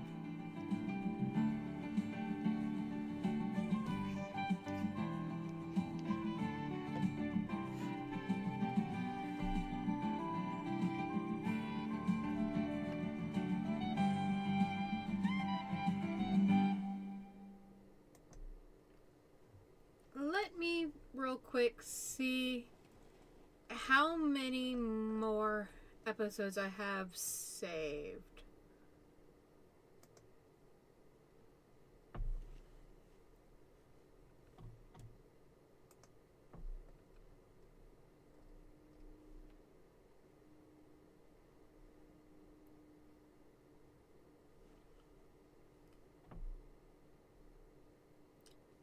We have a fair bit left, but it's getting a little late and I'm starting to get a little tired. I think my alcohol is kicking in. So I will leave you all off with that nightmare fuel of a laundry room. And with the knowledge that decorating sense is the gift that'll keep on giving. Because there are many, many more episodes left. So, I think I'm going to call it here for tonight. I hope you all have a great rest of your night and a lovely weekend. And I will see y'all back on